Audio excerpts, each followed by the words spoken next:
Alrighty, I think we are good. Probably a little late, but whatever's, man.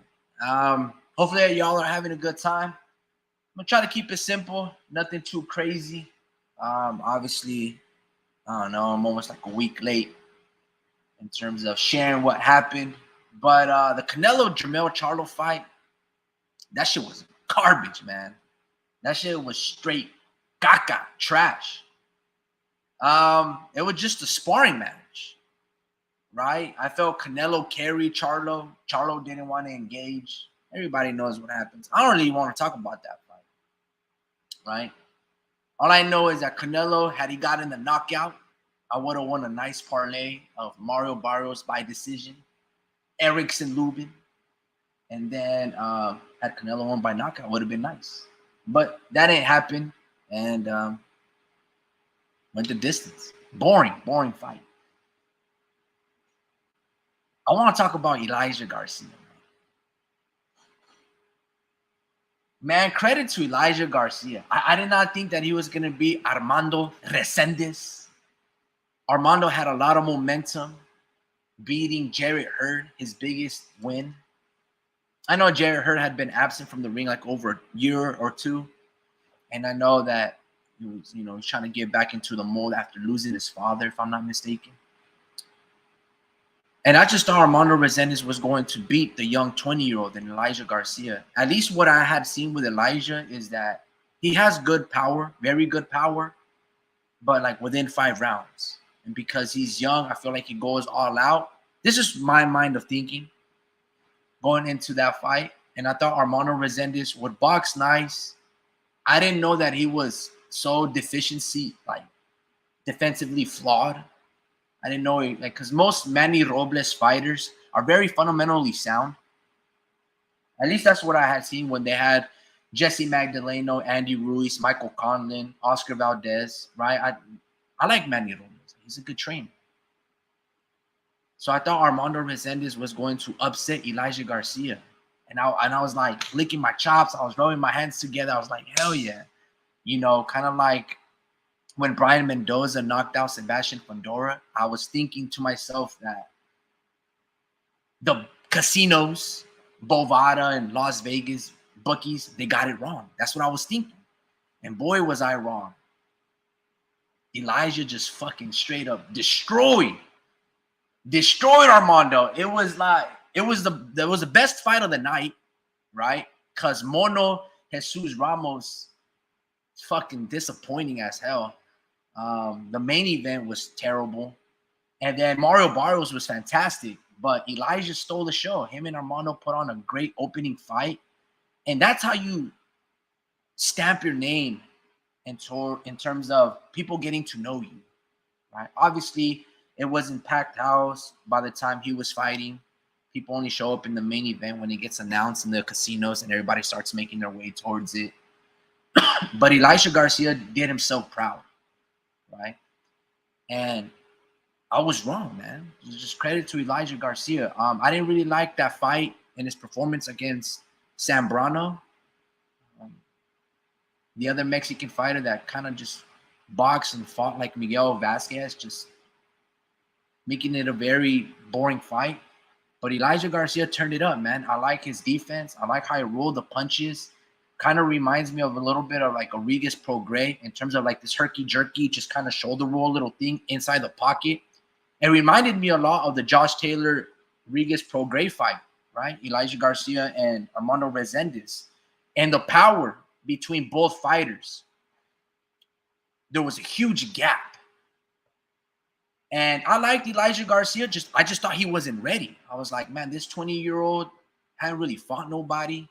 Armando coming off his best fight, a lot of momentum. He's 4 years older. I thought Armando would be more or less the bigger puncher, at least for a 10 or 12 round fight. And again, I was wrong in every aspect, man. So, I had so many good parlays, small little parlays that I could have won. With Zile Zhang knocking out Joe Joyce, I had a lot of those fights correct. And then Elijah Garcia was like, boom, he just bitch slapped me and he goes, just took my money. And I was like, fuck, dude, got that shit wrong. I don't know what's up with these casinos, man, but I thought I was up on them on this one, and yeah, man, I was wrong. So I think now I will humbly say that Elijah Garcia might just be the best fighter out of Arizona, right? You got Jose Benavidez, you got David Benavidez. I think Diego Pacheco's out of Arizona. Maybe he might be down in LA. I'm not too sure where he's from. Then you have Jesus Mono Ramos. And then you have Elijah Garcia. Like, when I was reading articles and seeing some interviews about him, I heard he only had like less than 25 amateur fights. He didn't have that much experience. I think he like at the age of 16 or 17, he already had 2 kids, right? So he had to like start making money off the get-go. So he has a lot of room for growth. And when you have that power, those combinations that he was throwing, attacking the body and the head, I think he ended up like a punch to the body, came upstairs with the right hook. Just a great sequence of combination punching. Man, the future looks bright with Elijah Garcia. I like him a lot. I'm not going to say that I'm not going to bet against him.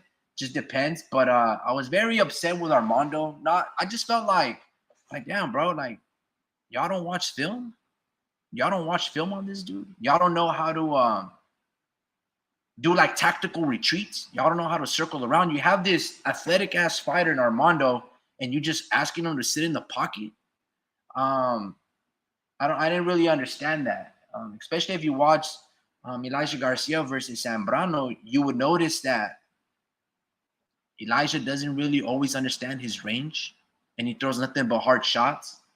He tried to do his side-to-side movement, at least the little pivots and turns that he did against Jarrett Hurd, and it was effective against Jarrett Hurd, but was not effective at all against Elijah.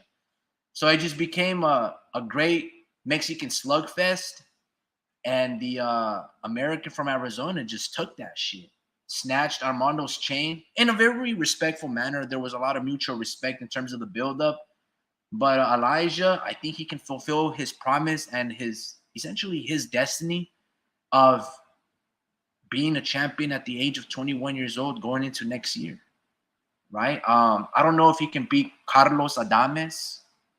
I don't know if he can beat Janibek. I'm not too sure who the other champions are. I know Janibek is going to be unifying versus an Italian or so very, very soon, I think in Texas. Then there's Jermall Charlo fighting Jose Benavidez. But I would probably favor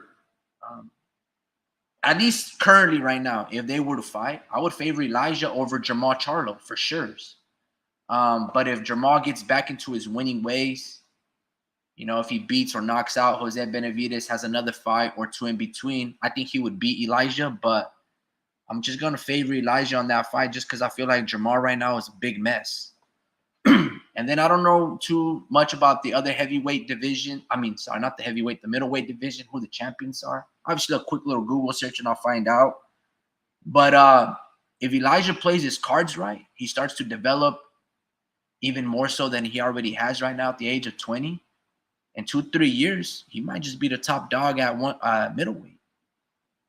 He's got youth, he's got age on his side, and he's wise beyond his years. In terms of his boxing acumen and intelligence and his ability to inside fight, it's impeccable. It's really good, really good standing at the age of 20 years old. Imagine what he would look like at age 25, right? I know he might have a little bit of trouble with outboxers, but I don't really think there's many of them at middleweight right now. I think most of them have already moved up to 168, right? You got Andrade, you have Billy Joe Saunders. Those guys would have given Elijah Garcia problems just because they de-escalate situations, right? They circle around. They put on boring-ass fucking fights. Elijah Garcia, if you matchmake him correctly, he can amount to amazing and great things. So I'm really proud of that dude. Even though he proved me wrong and he ruined a lot of my parlays, I'm still excited for him. And he's got a lot of momentum going into 2021.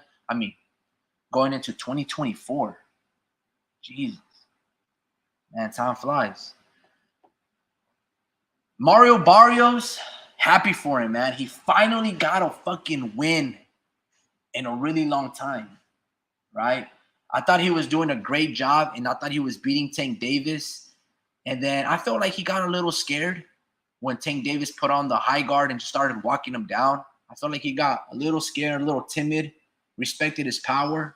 And I felt like he kind of quit in that Tank Davis fight. Obviously, Tank's a heavy hitter, but I'm very proud of Mario.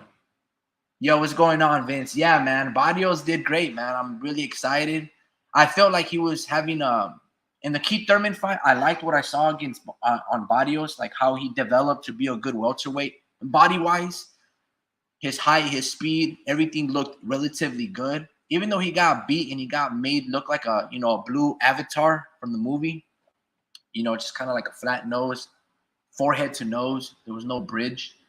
It showed that he was tough and sturdy. And if he can take Keith Thurman's power, this was my thinking at least, he's for sure going to be able to take Uga's power. Ugas is not a big, heavy puncher. A little dirty too, but I felt Mario Barrios could take it. And he fucking did. Just simply off of jabs. And then just letting his hands go in certain moments, throw combinations. And I was very surprised like how that jab knocked down Ugas. I wasn't expecting that. So I was very excited for Barrios to essentially pull off the upset. And I did not think that he would have the power to stop Ugas. Obviously, it wasn't quite there. Obviously, his eyes started to close, and that pain is excruciating. And Ugas has no quit in him. And the ref was close to stopping it. If not the ref, it was going to be the doctor. Because Ismael Salas, the trainer, he sure as hell ain't going to stop it. That dude is ruthless. And as for Ugas, man, bro, like that eye is going to be permanently damaged. Scar tissue is up the ass. And I'm not saying Ugas should quit. No, I still think he can be a really good gatekeeper. See, a lot of people get offended by the term gatekeeper, but there's nothing to be ashamed about. You can still make lucrative money, and you can develop a really good fan base. Look at how Gabe Rosado is able to maximize his efforts by being a gatekeeper, right? I'm not saying it's an honor to be a gatekeeper, but you are what sets the mold, right? There was another black fighter that like knocked down Andre Ward, right? I think his last name was Boone, Darnell Boone. Let me see. Hopefully that's not a football player, bro. I think it was Darnell Boone. And he had knocked out, I think he knocked down and knocked out Adonis Stevenson. He dropped Andre Ward. So a lot of people get offended by the term gatekeeper, especially guys like Keith Thurman. But it's really kind of like an honor because you come with so much experience and you're tough. I'm the test to see if you're the real deal. And I like that. And if I was a gatekeeper, I like that position. I'm always going to have a stacked resume because I'm going to be fighting all the up-and-comers. And guess what? Just like Pablo Cesar Cano did on the Pro Box fight today, if you're not that dude, I'm going to get a fucking highlight knockout reel, right?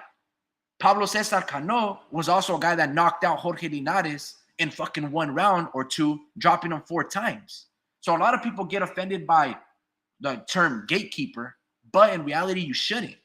And again, Darnell Boone has fought. Oh, he knocked out Sergey Kovalev. You see what I'm saying? Oh, no. Oh, hold on. I'm fucking all over the place. He lost to Sergey Kovalev. Yeah, he lost to Andre Ward, dropped Ward in that fight. So anyway, man, Ugas can be that guy for the welterweight division. And there's nothing wrong with being that guy. Yo, what's going on, Speed? How you doing, man? It's been like over a week. How you been? Well, the homie Ricky, thank you very much for inviting me to this live right here. Always a pleasure. Thank you for the opportunity to entertain our very few listeners, very few but very astute, knowledgeable, and earnest listeners. So, yeah, as far as myself, how I'm doing, yeah, I'm doing very good. I'm doing very good. Um, well, not necessarily the greatest, right? Because I could have been doing a little better today. I was watching the Pro Box event, which I know that you just addressed. You obviously saw that Pablo Cesar Cano win, right? Yes, sir. Okay, so to anybody who allows me to tell it to them, I would tell them to just subscribe to the Pro Box app. The Pro Box app is $2 a month for less than uh, coffee at the local 7-Eleven. You can get yourself a quality programming that goes off without a hitch, that promises around the two minimum events a month with notable up and comers, uh, names that are already cemented and sealed, older fighters that have still got that scrappiness in them, and they just want to prove to the world that they do, and they don't care who they fight, and they fight like they mean it. That app is one of the best things that I've subscribed to for a few months now, and basically my experience tonight with watching the fights, which all lived up to the hype, Yeah. was almost ruined because my TV took a fart. What do you Uh, mean? well, I don't know if this has ever happened to you. I don't know if this is indicative of me needing to buy me a new flat screen, but I was watching the fights, and then all of a sudden, do you know what an X-ray image looks like? Yeah. Infrared. I bet infrared. Okay, infrared. So X-ray is in black and white. Infrared is like colors due to whatever body temperature or materials that do not emit any kind of temperature or frigidity. So you get an image. So it's all in color. It's green. It's reds. It's in whites.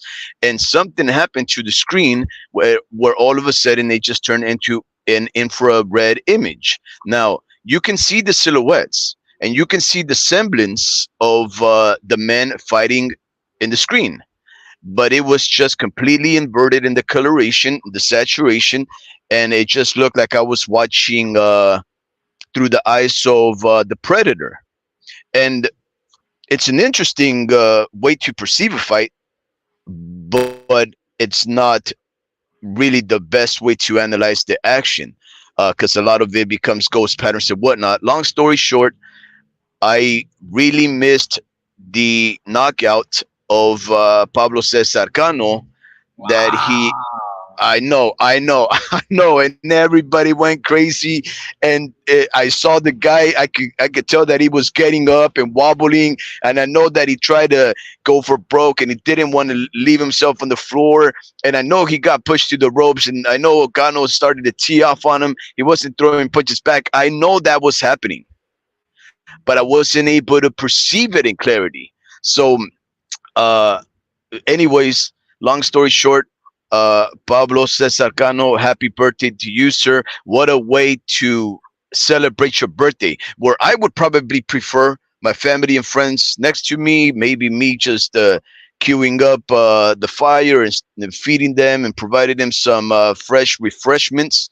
This man goes over there, puts his life on the line, his brains in his teeth, and he goes for broke and he wins the fight on his birthday. Happy birthday, sir. I hope he's hearing me, but I'm sure that he is not, because we are a very ardent, small, growing fan base of boxing fanatics. But nonetheless, out there in the netherworlds, I hope that the gentleman is hearing this transmission, or it'll get to him, that there are people that still celebrate their valor. So how about you, homie Ricky? How are you doing? I heard that you had yourself a mini vacay. Yeah, man. I went over to Dallas, Texas. I'm a California kid, and I went over Dallas, to Texas. yeah, I went over to Dallas, Texas, and it's very impressive, man. Very impressive.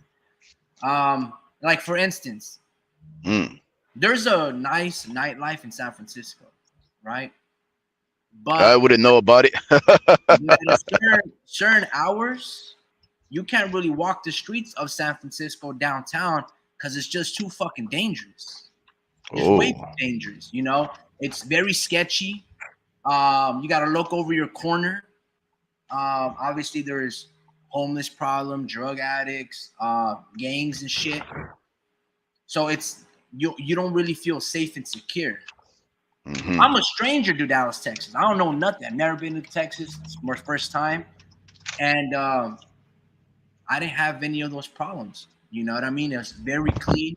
It was very warm at night, but there's a whole lot of like toboganes, right? There's like little water parks all for free that you can walk, and it's very nicely lit. And you just it feels like how you envision a clean city to be look like, right? Um, you feel safe. You can put on any type of jersey, some shorts, and enjoy the nightlife. I'm not really a Hmm. downtown type of person. I don't really go out like that, right? I live more by like the beach and stuff, so I kind of enjoyed that nice weather, very fresh weather. Hmm. So I didn't know how I was going to stomach excessive heat, but like I'll run, I'll be in the saunas, right, in the gyms and stuff like that. So like heat doesn't really bother me. It only Hmm. bothers me like sweating and stuff, like when I'm trying to dress to impress, right? You put on a nice fit, you're looking really good. But when you're out and about, you already know what the heat is gonna expect. Like, you put on a jersey, some shorts, some flops, then you feel good. Like you're not even tripping off of it. So the weather was very tolerable. Hmm. So I didn't really feel that Texas heat where like everyone talks about. Now, mind you, I had only like a microcosm scale. I can't say, oh, I was there for a year, so I know. Again, it was a mini vacation. But I've lived in San Francisco, and it's sketchy there, especially the nightlife, right? Well, not in Dallas, bro. Not in Dallas. It was very, I don't know, bro. It's just a different atmosphere there. So it left a really good impression. I like the architecture. I love buildings. There was a lot of stuff that I walked in between, and it was very nice, man. I mean, I can talk about it for like 3 hours and stuff like that, but I really enjoyed the time there. It was, again, it was different, and that different was nice. Now, that doesn't mean I'm gonna leave Cali, and being like 10 minutes away from the beach to, fucking love the heat and enjoy the heat. Absolutely not. But I will say this: I will go to that place again. And yeah, man, Dallas, Texas was very impressive. The food was really good. Yeah, I just got nothing but good things to say about it. Yeah, I wish I had like a that's better place. wonderful for you, man. That's wonderful. It sounds like you were welcomed as a Yeah, stranger to foreign territory. Much love and props to our listeners, if any, in the great state of Texas. Californios, we tend to leave a very bad impression upon folks from other states, right? For whatever reason or another, everybody just thinks that we're folks from big city, that we ain't no country, that we are yeah, just about type of hippie rights and everything. We get that impression in the state of Oregon. We leave that impression to the folks in Arizona.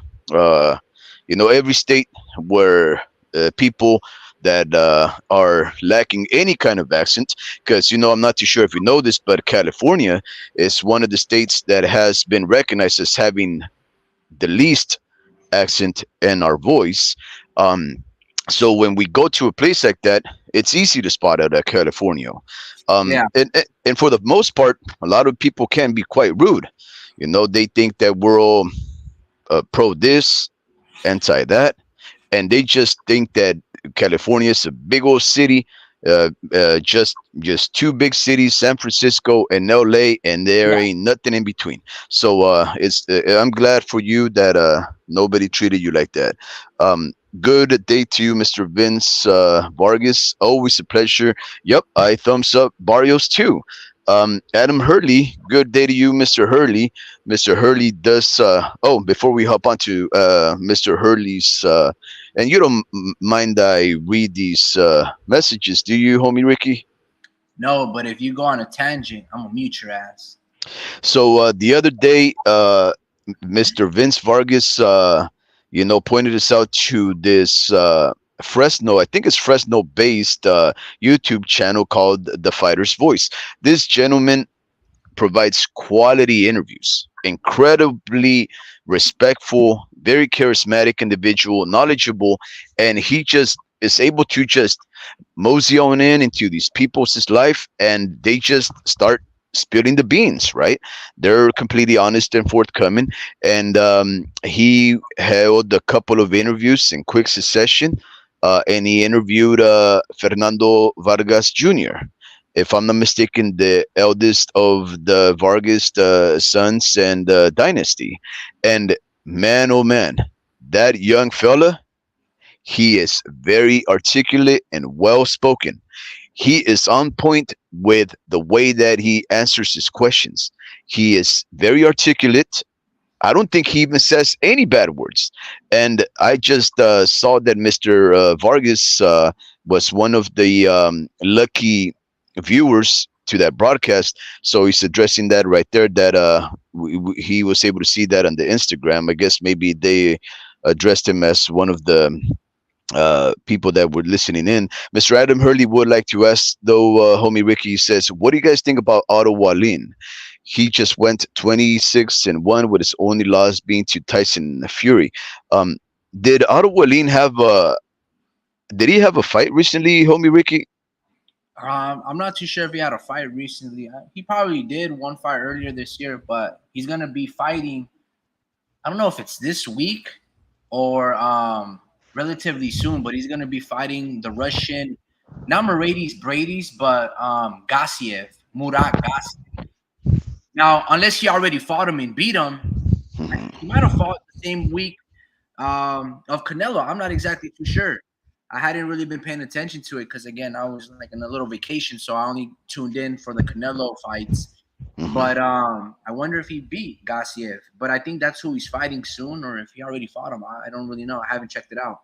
What do you know? I'm trying. Yeah, no, I've seen him fight before, but I'm trying to. I hope I didn't miss a fight because that's gonna suck. Because I just stayed over here. Here we go. I'm on the box rec, Yeah, Adam and Hardy says, yeah, he fought Murat Gassiev and he beat him. So yeah, I can't just really speak on that fight because I didn't watch it. You know, I knew that he was fighting soon, and I know that he was the underdog. I think he's like plus wow. 265, so the casinos had him relatively close. I do know of Murat Gassiev. I watched like the World Boxing Super Series when there were everybody, all those undefeated fighters were competing with one another with Alexander Usyk on the zone. So I got to see that he was a heavy hitter and he had a great right hand. He had knocked out not Mike Lee, but it was the Cuban southpaw. And I knew Mm. that he's got big ass fists, bro. Like he's got that fucking heavyweight power. But yeah, Otto Is Wallin. he the one that bloodied up Tyson Fury? Yeah, that's Otto Wallin. That's Oh yeah, yeah, yeah, yeah. all I Yeah. know about him. I don't really I don't really pay attention to Otto Wallin. I don't even really pay attention to Tyson Fury other than the Wilder fights, just because I don't know, that Tyson Fury versus Klitschko fight, that really Mhm. wasn't my fight. I was boring, and ever since then, when he didn't fight Alexander Usyk, I just don't care about anything related to or near Tyson Fury. So sorry, Otto. Yeah, never would have I imagined that that man, the Homer Simpson of boxing, would beat Klitschko in one of the most boring fights that I've ever seen, and all of a sudden put up one of the best trilogy heavyweight fights that I've seen personally in recent years, and achieve the kind of cult status that he has. Because believe it or not, homie Ricky, maybe you disapprove of the fella, but a lot of people really love that guy. And I think, now with the news that I'm sure that you've been apprised of, apparently it seems that Tyson, well, Luke Fury has agreed and has even signed to fight with Alexander Usyk. Now, what do you think about those apples? I mean, I don't know. I don't really know what to think about it. I think that's great news if it happens. And the reason I say if it happens is how can you already sign a fight for the future when you still have to get through Francis Ngannou. Like one of the things I got Fury beating Francis Ngannou, but you never know. Francis can land a punch, or Tyson Fury can injure his hand or injure his Achilles. Right? He can tear an ACL because he's very heavy up top and he's got skinny ass legs, so he can easily injure his foot. Right? So I don't know. I don't know how you can sign off a fight in the future when you haven't even gotten through Francis Ngannou, right? Healthy, you can have a training camp where you can injure your hand. You can injure your hand in the fight. Is Tyson Fury going to knock out Francis Ngannou early on, or is he going to carry him just to put on people and give people, a good time, or a bang for their buck? Who knows? So I don't understand how you can sign a fight. It's like if Canelo signs up, well, he gets through Jermell Charlo, but before fighting Jermell Charlo, oh yeah, I'm fighting David Benavidez in May. You can't do that because you can't see the foreseeable future in terms of injury. And so I don't really understand how that can happen before a fight happens. Uh-huh. But yeah, that's great news. But anything involved Tyson Fury, I gotta see when he steps to the ring, man. Because yeah, I don't know, he's a very dubious person. Yeah, it's very sketchy too.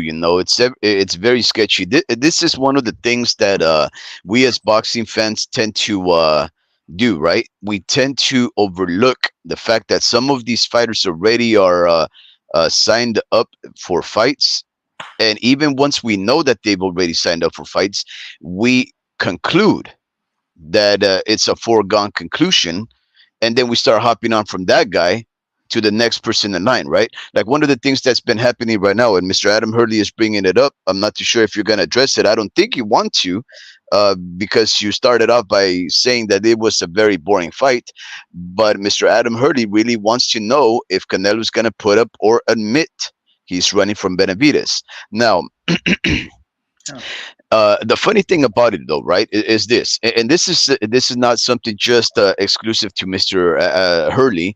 He probably thinks that it's a foregone conclusion that David Bandera Roja Benavides will beat, Demetrius Bubu Andrade. Now, I'm not too sure if that's necessarily the case. Um, I respect fighters enough, especially former champions and especially undefeated ones, that they can pull out some tricks, get something from that little special uh, bag of tricks and just eke out a win or surprise everybody or just come through at the biggest of moments. And I always accredit any fighter with the puncher's chance. So I don't like to, suppose anything. Now, as far as that fight myself, I can see it going both ways, right? We know that one guy is a relentless, come forward fighter who has incredible endurance and stamina, and that would be Benavides. He is, for the most part, learning some new defensive. Things up in there, but he is also a punching bag, and he can easily be outboxed until he's not. But Bubu Andrade, he is also a very elusive fighter that can put up a stinker, but just point out every one of his foes, right? So I have to admit that that is a very tricky fight for me to imagine a conclusive winner. Um, but people are just jumping the gun and assuming that the next person in line will have to be Benavides for Canelo. And if not, he's ducking him. And I'm thinking, well, let's just wait and see if he can even get past Bubu Andrade, right? That's what I say. But you also the reason why these things happen, the homie Ricky, is because they have to think about who is legitimately the next fighter in line for Canelo. And as you well know, for the past few weeks, everybody's been waiting for the result of this past weekend's fight to find out if Canelo or Charlo will come out on top, because some people actually want the winner to fight Crawford. Now, do you think Crawford is next for Canelo? Oof. I don't think so because Canelo doesn't want that fight. right? I know, and to be honest with you, I don't know if Bud Crawford wants that fight. I know Bud Crawford has said that he's looking for big, meaningful fights. He's looking for huge paydays, and he's looking to be a three-time undisputed. So I think Bud wants Canelo more than Canelo wants Bud, right? Now, so by that notion, I don't think Canelo will ever fight Bud unless Bud does the proper steps to cement himself at 160 or at 168. Obviously, it's evident that Canelo wasn't really interested in that type of fight that Jermell Charlo brought this Hmm. past Saturday. And that type of fight is a similar type of style that Bud Crawford is going to bring if he were to get the Canelo sweepstakes, right? Hmm. So again, had Jermell put on a better fight, it's only a win-win for Jermell. And like in Hmm. terms of he's gonna receive a big payday, and everyone really expects him to lose. But somehow, if he does land a left hook and wobbles Canelo, makes him do a chicken dance, if he gets lucky, oh my God, he's such a great fighter. But I don't see why Canelo would fight Bud Crawford. Now, if Hmm. I'm Canelo's promoter, which he's his own promoter, but if I was Canelo's promoter, I'd be like, hell yeah, bro, go knock out Terrence Crawford. If he wants to sacrifice his whole legacy and you snatch it from him, go ahead and do it. You're gonna get Hmm. paid handsomely, and this guy's gonna be moving up, I don't know, 21 pounds just to fight you. You're gonna Hmm. hydrate up like 20 more pounds over him. He might be a little faster on his feet, maybe a little faster on his hands, but yo essentially probably knocked him out. So that's going to just glorify Canelo as the guy of this era, right? Because when you think about the guys of this era, you think about Bud Crawford and Canelo, 1A and 1B in terms of accomplishments, in terms of just legacy, Hmm. and in terms of probably doing it the correct way. You think about those two guys. Then you think about everybody underneath, like Naoya Inoue, like Bivol, Usyk. Teofimo Lopez. Oh yeah, sorry, Usyk, right? So you think about those guys. But right now, the face is Canelo, right? And then Bud's Without having a an doubt. incredible moment. So I don't know if Bud Crawford would be next for Canelo. I don't think so. If David Benavidez were to beat and defeats um, and in which manner he defeats. Let's say he knocks out Demetrius Hmm. Andrade. I think Canelo easily getting that fight. There's been a lot of critics from ESPN Deportes down in Mexico with Juan Manuel Marquez that are building up David Benavidez. Um, like they revere this guy, obviously because there's more hatred towards Canelo, at least from the Juan Manuel Marquez side. But yeah, I think if David is able to knock out Demetrius Andrade, which I don't know if he will because he couldn't really knock out Caleb Plant, Hmm. but that would be Canelo's next opponent. But again, it all Hmm. depends about building momentum Hmm. because to Adam Hurley's statement in which he said he just wants Canelo to admit that he's ducking David Benavidez. I don't see that. I don't know how.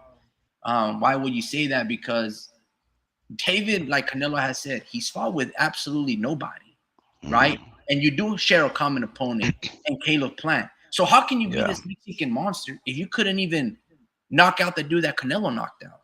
What is Canelo Hmm. afraid of in David Benavidez? A volume puncher? Canelo beats volume punchers, right? He's beaten many fighters that throw a lot of punches. James Kirk, Perro Angulo. I don't know. You go down on the list. Now, Canelo does have stamina problems, right? But in order to get Canelo to show you his problems, you got to take and withstand a lot of his punches and fucking and go lengthy rounds with him. Because Hmm. Canelo doesn't gas out in 3 rounds, in 6 rounds. He starts gassing like round 9 and above. He starts to get a little more red, right? He starts to make a little more defensive mistakes. But along those 9 rounds, he's punishing you, right? So I haven't seen anything where I'm like, man, Canelo really fears David. There's nothing. And conversely, when I see Canelo walking towards his fight or to his locker, you see Jose Benavidez Sr., the father, and he's being interviewed, and then he sees Canelo and his posse, and he's like, oh, like he gets starstruck, and then he kind of like changes his demeanor, his tone of voice, and he starts saying nice things. Same thing with David. They start saying nice things. So when Canelo is in their presence, because Canelo will check him. And that's what I like about Canelo. I don't know if this is the American version of Canelo that loves the bad words. You know, it's kind of like a Spanish speaker first learning the English language, and the first thing that they gravitate towards and learn and say often are curse words. Same thing with Canelo. So then they change their demeanor, and it's like a deer in headlights. They're like, "Oh, Canelo's here," and then they start getting all respectful, right? At least Yeah, yeah, from his father. And David has said, and he's changed his softer tune. So I don't know if I think David in that camp are more afraid of Canelo than Canelo is afraid of them. Because look at you got to look at it like this. Look at here. yeah, yeah, yeah. Of He course. started Dimitri Bivol. Benavidez would never fight Dimitri Bivol, right? Canelo has fought Triple G. David Benavidez would never fight Triple G. He just won't. All right, he'll spar him, right? But I'm gonna be completely honest with you. Those Arizona fighters, Jesus Ramos, Abel Ramos, hell, even Elijah Garcia, David Benavidez, Jose Benavidez, they're all overrated because resume, they fought nobody, right? Now, I know Elijah Garcia just proved me wrong, and he proved a lot of people wrong, and he knocked out Armando Resendez, right? But Armando Resendez is an up-and-comer as well. But Elijah Garcia looks to be the most promising out of them. You have to understand, David Benavidez on a consistent level hasn't been that guy. Yeah, he was a young champion beating Ronald Gabriel, but he lost the fight against Ronald, and he got dropped. It took him a rematch to basically outbox him and use his height and his jab. Okay, he didn't look that dominant against that Mayweather fight. And then who did he beat in between? Bro, he was beating 154 pounders or 160 pounders. I don't know if it was Ronald Ellis, but he was having fighters move up just to fight him. Then he lost his belt on the scales a couple of times. So David has fought really nobody. He beat Andre Durrell or Anthony Durrell. He couldn't even knock him out. Caleb Platt knocked him out, right? He knocked out David Lemieux. Like, you got to understand, like, who David is fighting is just essentially a PBC propaganda. What is Canelo fearful about? Nothing. David doesn't have a good chin. He doesn't have good feet. He doesn't have a good jab. He doesn't know how to slip punches. He's not necessarily a great counterpuncher. He's not powerful. He's not better than Gennady Golovkin. What is Canelo afraid of? Mm-hmm. You know, Canelo's been knocking out nothing but young men. you know, Like, as far as the term afraid, right? I don't know if afraid would ever be a word that I would use for any type of fighter. No, they're afraid, bro, because Jermell Charlo just showed you, yeah, I'll sign to fight Canelo, but what do you know about body language? Did Jermell look like a confident fighter when he was fighting and felt Canelo's power? Absolutely. No, absolutely not. But what I'm saying is like and ran the whole fight. That's an afraid fighter. but what I mean is that they might have the outset of fear once in there, but but not outside of it, right? You can't necessarily be too afraid of a fighter that's thousands of miles away in another part of the world that you haven't faced and you might never face, right? I think they may have a couple of reservations, like they may look at the styles and look at what's going on with the other fighters' career and say, well, look, he's fought this guy, he's fought that guy, obviously he's very skilled, and maybe they have those kind of things that would lead to one doubting themselves or being reluctant to fight. But as far as afraid, like, I don't know if they think like, oh my God, here comes Freddy Krueger, he's part of my dreams and I'm afraid of it. I don't think it's nothing like that. I do think that they do show respect, and once in the ring they do become fearful, to the point almost of paralysis, right? Because you saw it in Charlo. He almost became frozen in inactivity.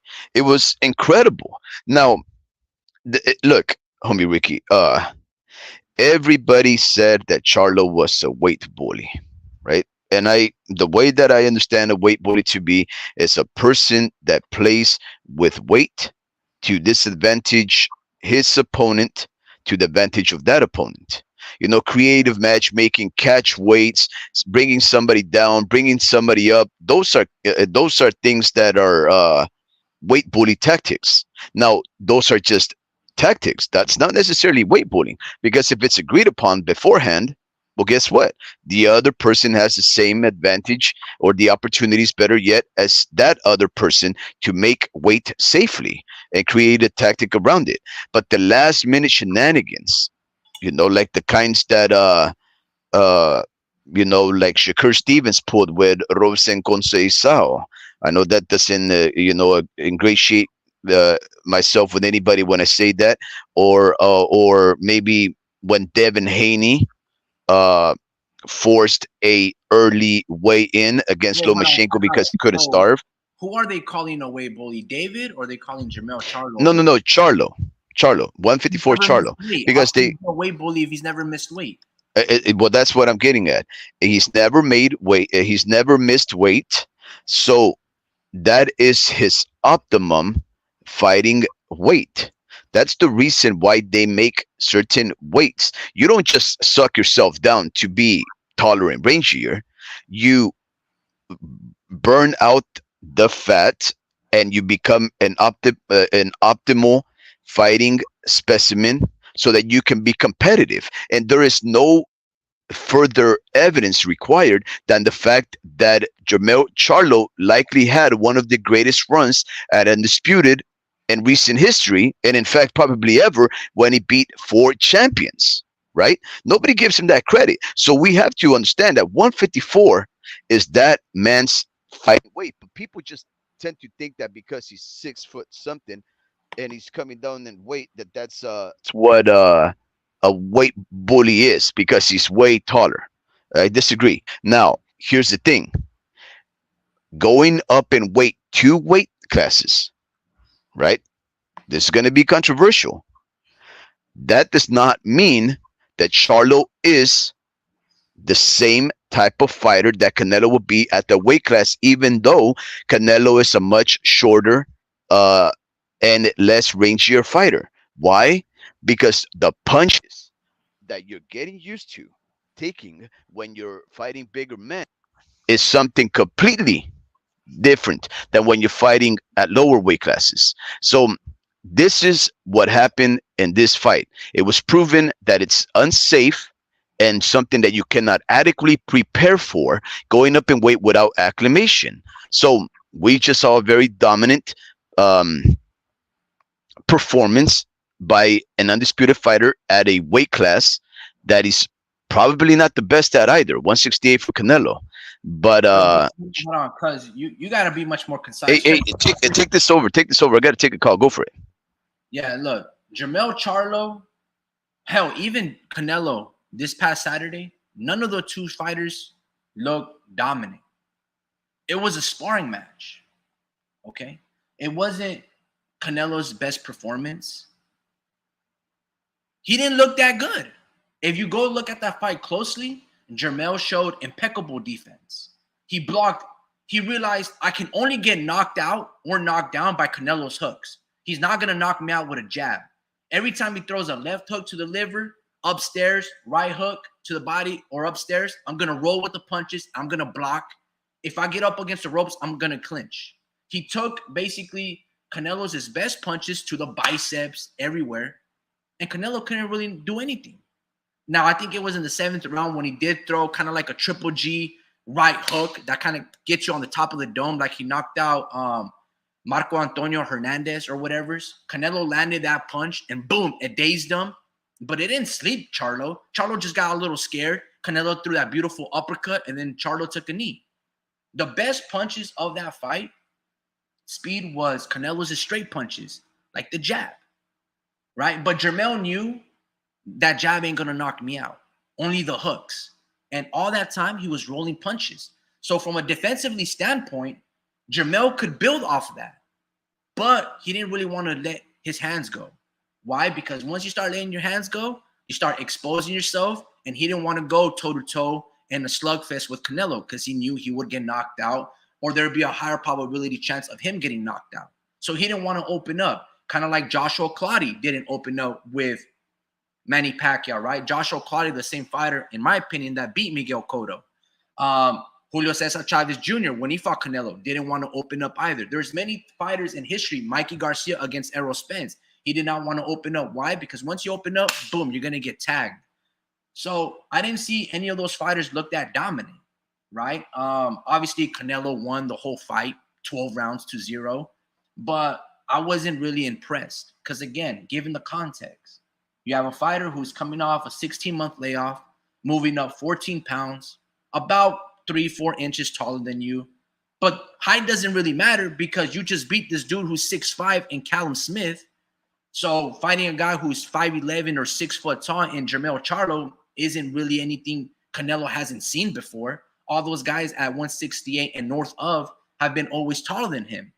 So I really wasn't too impressed at all by Canelo. It was the same game plan as before. The only thing is going to Drew, who's hopping in. Canelo looked like he looked like Thanos. That boy was roaded. Like he looked huge, bro. And he looked strong. And that was good to see. Hey, one word, Canelo. Canelo, yeah, bro. He looked in terms of physical. What's going on? Right? Canelo looked like a fucking force. Like he looked very strong. He looked very good. Charlo threw some good catch and shoot left hooks that not hurt Canelo, but caught Canelo with the left, right? And Canelo took it well. Yeah. It was a very boring fight. I didn't really like it, but it is what it is. Now, here's to this point.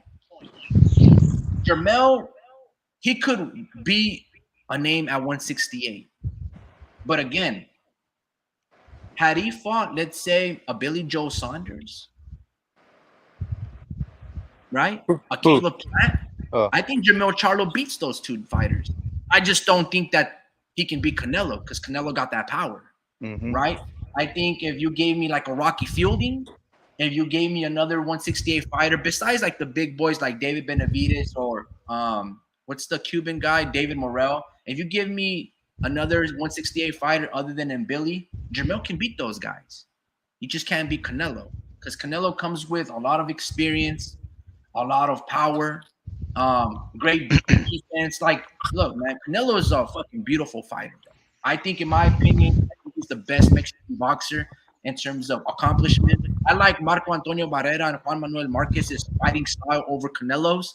But in terms of, I don't think Marco Antonio Barrera could beat a Callum Smith. I don't think he can beat a Triple G, right? And neither can Juan Manuel Marquez. Man, he's the most Marquez dominant. always have a special place because his fights, man, bro, like that babyface Diaz from Texas, the Rocky Juarez, the Manny Pacquiao fights, those were just, they will live with me for like the rest of my life. Let's not go through memory lane because then I'll get all foggy-eyed. And in terms of having great fights, Canelo only has that Triple G versus Triple G, that second fight, and then the Bivol fight. That's when I look at Canelo like, man, those fucking fights were amazing. And hell, I even love the James Kirkland fight. That was a even Perro Angulo was a good scrap. Yeah, pero no, not really. It was really one-sided. It showed the elegance and the combination punching that Canelo has. But I love the James Kirkland fight. I thought that was like a Marvin Hagler versus Tommy Hitman Hearn. Just fucking, yeah, that shit was badass. I still watch. What about Kovalev? Kovalev was boring fight, man. Kovalev was putting it on him though. No, it was just a jab. He didn't even want to throw a right hand. That's what I'm saying. Oh, I know, but what I'm saying, this is where. So look, homie Ricky, this is and Drew, good day to you, sir. I hope you've been well. I do apologize to you, the homie Ricky, and I do apologize to my listeners. I do tend to go on circumlocutions that makes it very hard for me to get to the point. Right? What I was trying to say is short. Charlo was not a weight bully.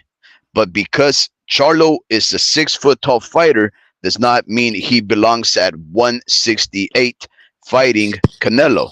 Now, here's the thing. If he wanted to, he could have.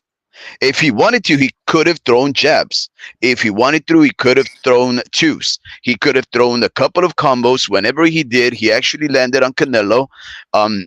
But it was just that that tentative, the tentativeness, that reservation that kicked in, that made him respect Canelo so much that made him almost paralyzed. I think if he had gone for gusto, he would have done well, and he might have even won.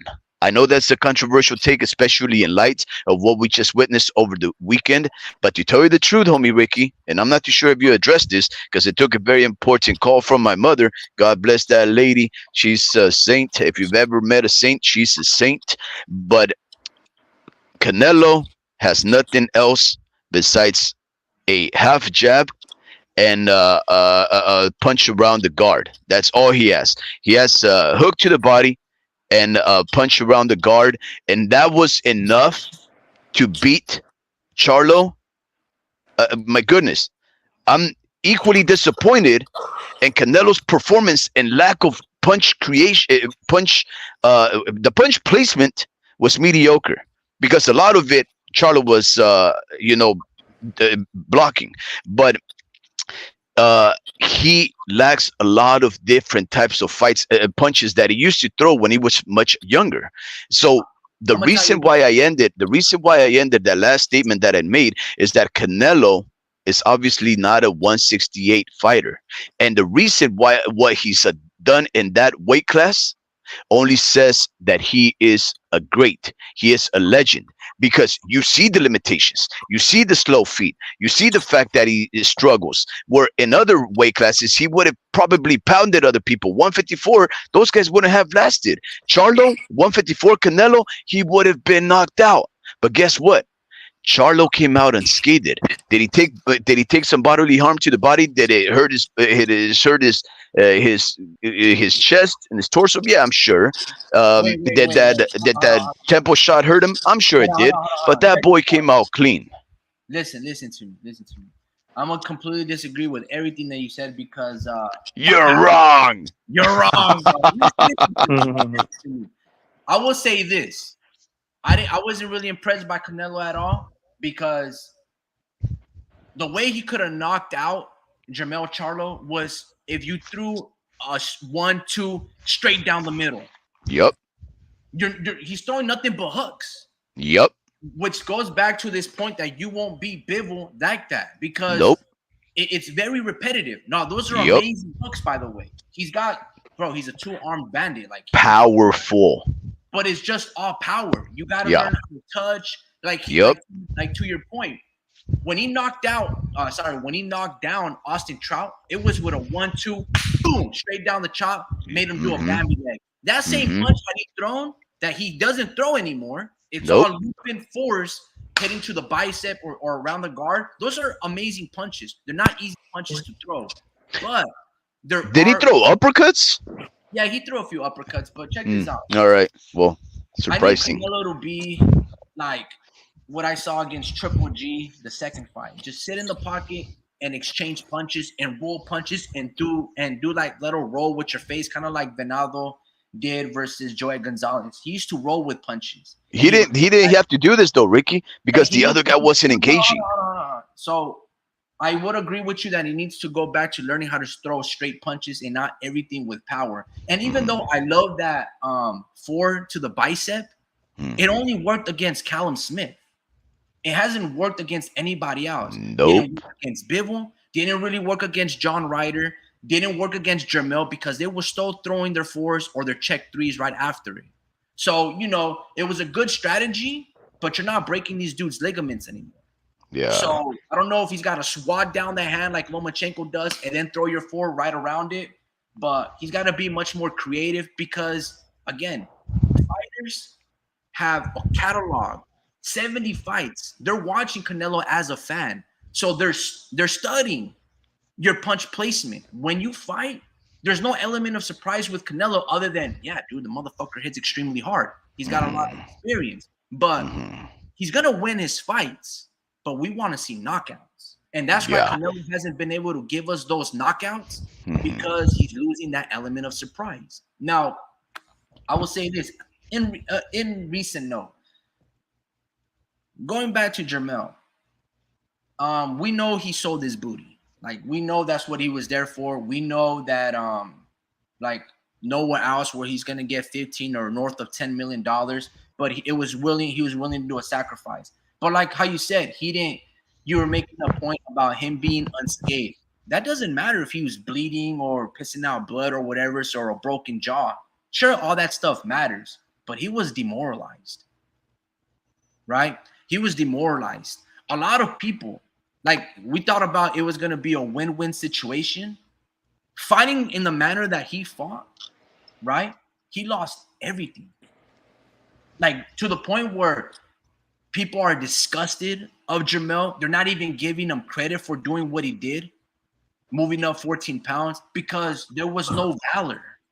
Yeah. There was no bravado. There was no machismo. You No. went and you fucking ran. Yeah, Like there's bro. no way to support you. Yeah, You he didn't made it hard. He made it hard for his own people to like support him, bro. I was like, absolutely yeah, at least die on the throne, bro. Like honestly, he was agreed. so Go he's out so there and fucking try to, well. throw What it some was, he wasn't bullets trying and to. shoot that armor What and it come was, out he and give wasn't. it a fight, even if you get knocked out in 5 rounds. So that was demoralizing. His What, stock, he no wasn't one's trying to trying turn it. stock in Jermell. He wasn't.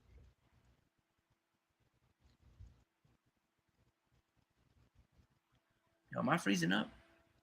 Yeah. For a second there, you would. Yeah. Hey, Drew, say something. What the hell? I think I'm freezing up. So, homie Ricky, can you hear me? I can hear you. Oh, okay. Well, then it's just I think I succeeded in kicking out that Cool, guy. because Man, that guy he was talks talking. so much. Yeah, he was talking too much. Anyways, cool. Yeah. So, Let's. Drew, yeah. Let me pick your brain.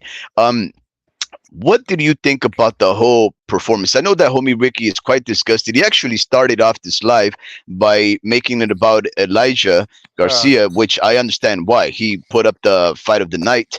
But nonetheless, it would be well, remiss of he us. did, he did move up. He did move up. To 160. So that's probably why he has more power, honestly, because I didn't see that power uh, uh, the fight before that. You know, I was like he really didn't have the power to like make what was his last opponent? I forgot his last opponent's name, but he was giving him a hard time. He didn't have the power to like, for his opponent to show him respect. You know, Mhm. he edged him out, but I didn't see that. And then this guy was telling Ricky was telling me he moved up to 160. And I was like, okay, that's probably why he has the power then, because he's a big kid. So I don't. That's the thing. I'm not a big fan of kids or kids. I mean, he pretty much, he's an adult, but like, I'm not a big fan of people not knowing what weight class they belong in. It's like you're supposed to kind of know, because it takes so much time for you to know your body. Like you feel different at every weight, and you carry Mhm. it differently every single time. Yeah. And going to like, Charlo, it was just physically impossible. I feel like you need 1 year, 1 year to figure yourself out in one weight class, really. And that's without, the fights the tune-ups you're supposed to be getting Mhm. before you fight the main guy in the division.